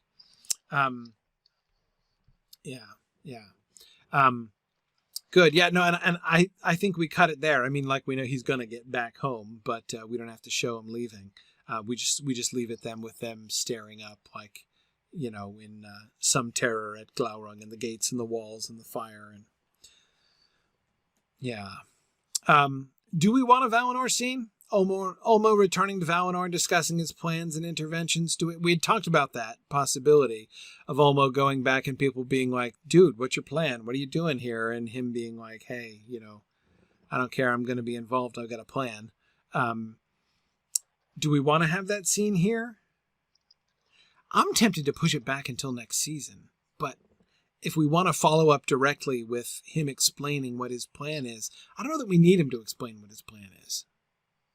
Again, we had debated the possibility of doing a Valinor scene and people questioning Ulmo. I'm not feeling like it fits into this episode, though. I think if it happens, it would need to happen in episode 12. What if... Yeah. I was going to say, if you wanted to do something with it here, maybe what you do is in our, like, in the kind of end of season montage of suggestive shots. Right. Maybe you have a suggestive shot of Ulmo returning to Valinor. Right. And there's a handful of the other Valar who are kind of looking around at him disapprovingly or sternly or whatever. Right. So you're teeing up, like, the confrontation or the whatever, the debate, discussion, etc. For next season, but it doesn't happen here. Right. Yeah. Yeah, I think if it happens, I think it should happen in episode 12. If we punt it to next season, there has to be a function for it in that season. But this is really the season where we see Ulmo's plans coming about, right? Or, I mean, the next phase of Ulmo's plans really aren't going to come about until, Turin and Tuor are wandering around. So it's going to be a few seasons before Ulmo's plans come to ripeness. So, yeah, I think if it happens, it has to happen in this season. And I think if it happens in this season, it should happen in episode 12. And yes, Rihanna and I agree. Showing Valinor near the arrival of men would detract from the men's claim that the Valar don't care about them. Yeah, no, I agree. Yes. No, you're right. That is a good reason not to be showing Valinor and what's going on in Valinor. While the men are saying things like that, we don't want to then cut to Valinor where we're showing the Valar really caring about what happens to them, right? That would not be effective, I think. Yeah. Oh, interesting. Rhiannon is suggesting, what if Ulmo talks to Melian, not to the other Valar? That is a really interesting idea. Hard thing is, like, I mean, I could see the two of them, like, getting together for tea at some point because both of them are invested in Middle-earth, right? So they have that in common. She would probably know that he is up to something, right? But he's not going to tell her the plan, is he? I mean, I don't think he's going to tell her the plan. Like the Gondolin Turgon plan.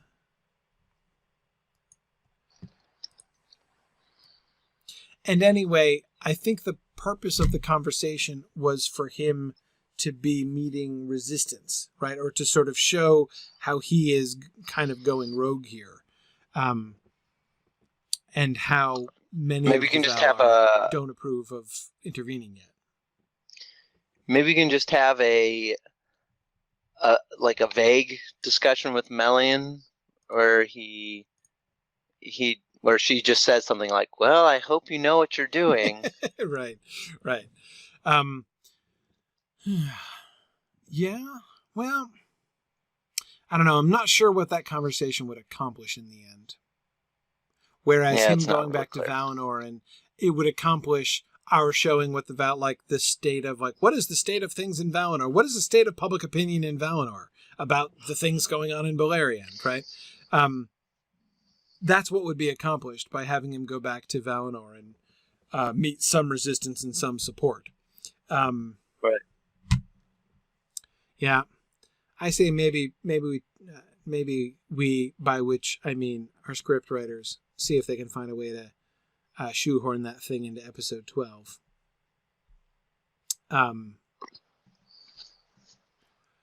Yeah. Okay.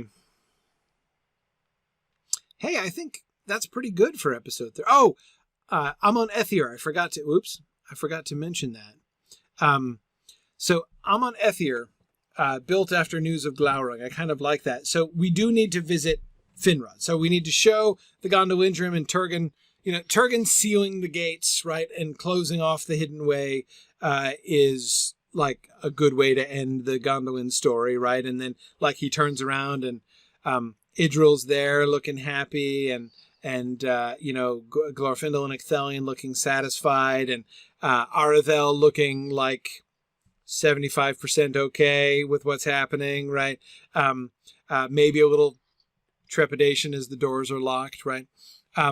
Finrod is there in Nargothrond, but the thing that we show Finrod doing, Finrod standing upon Amon Ethier. So Amon Ethier is the hill near Nargothrond, which was used as a lookout post by the elves of Nargothrond, right?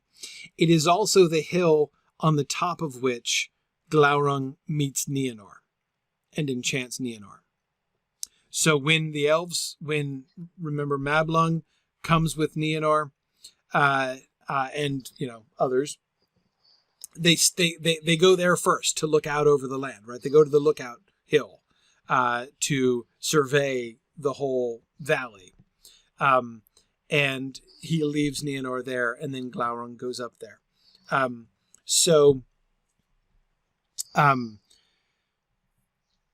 This is going to be the hill where Glaurung is going to perform one of his most horrible deeds, right? And so for him, for them to kind of establish, showing Finrod looking out from Amon Ethier and surveying his new realm, right? Juxtaposing that with Glaurung, I think would be kind of cool, actually.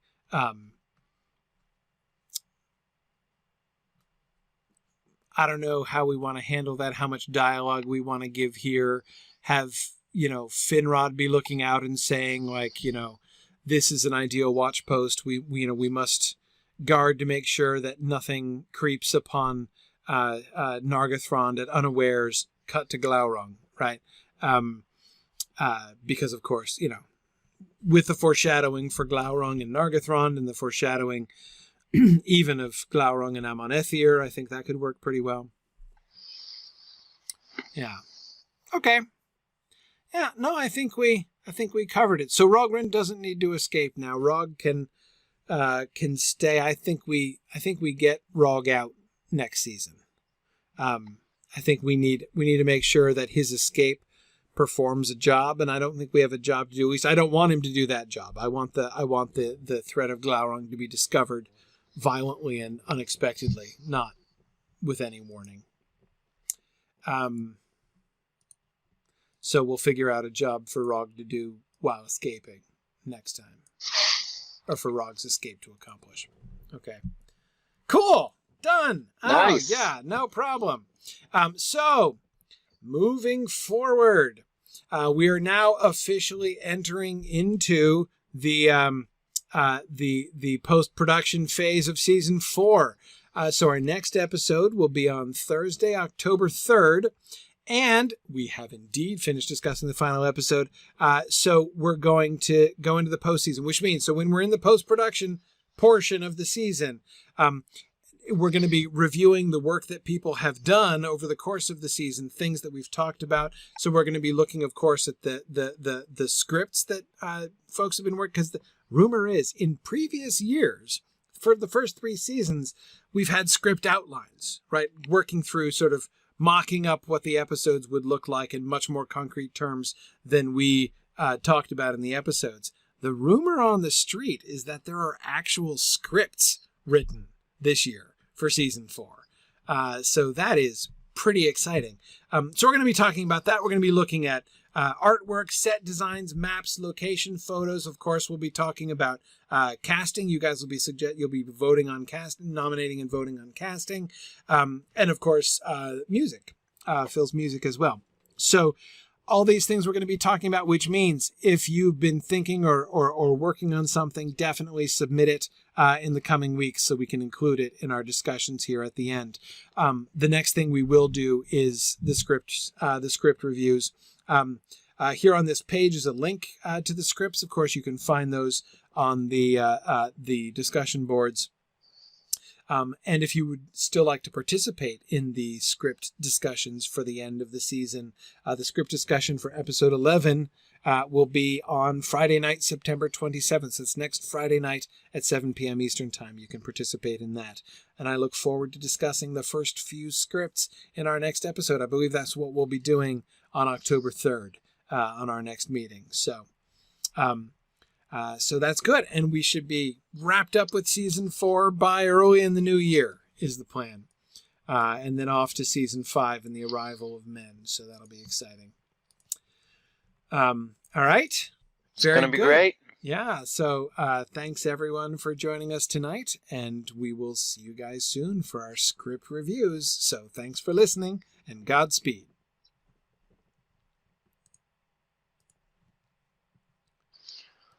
Okay, very good. Thanks. Only a half hour over. Well, it's actually like 2 hours and 10 minutes on the recording, so True. It's all good. All right, thanks everybody for your patience, and glad we got through both episodes in the end. We will see you guys in a couple weeks. Bye, everybody. Bye. Although the theoretical budget of our hypothetical blockbuster may be unlimited, the production budgets of this and the rest of our fun alternative educational projects are unfortunately not. If you have enjoyed joining our production team, please consider donating at signumuniversity.org/fund.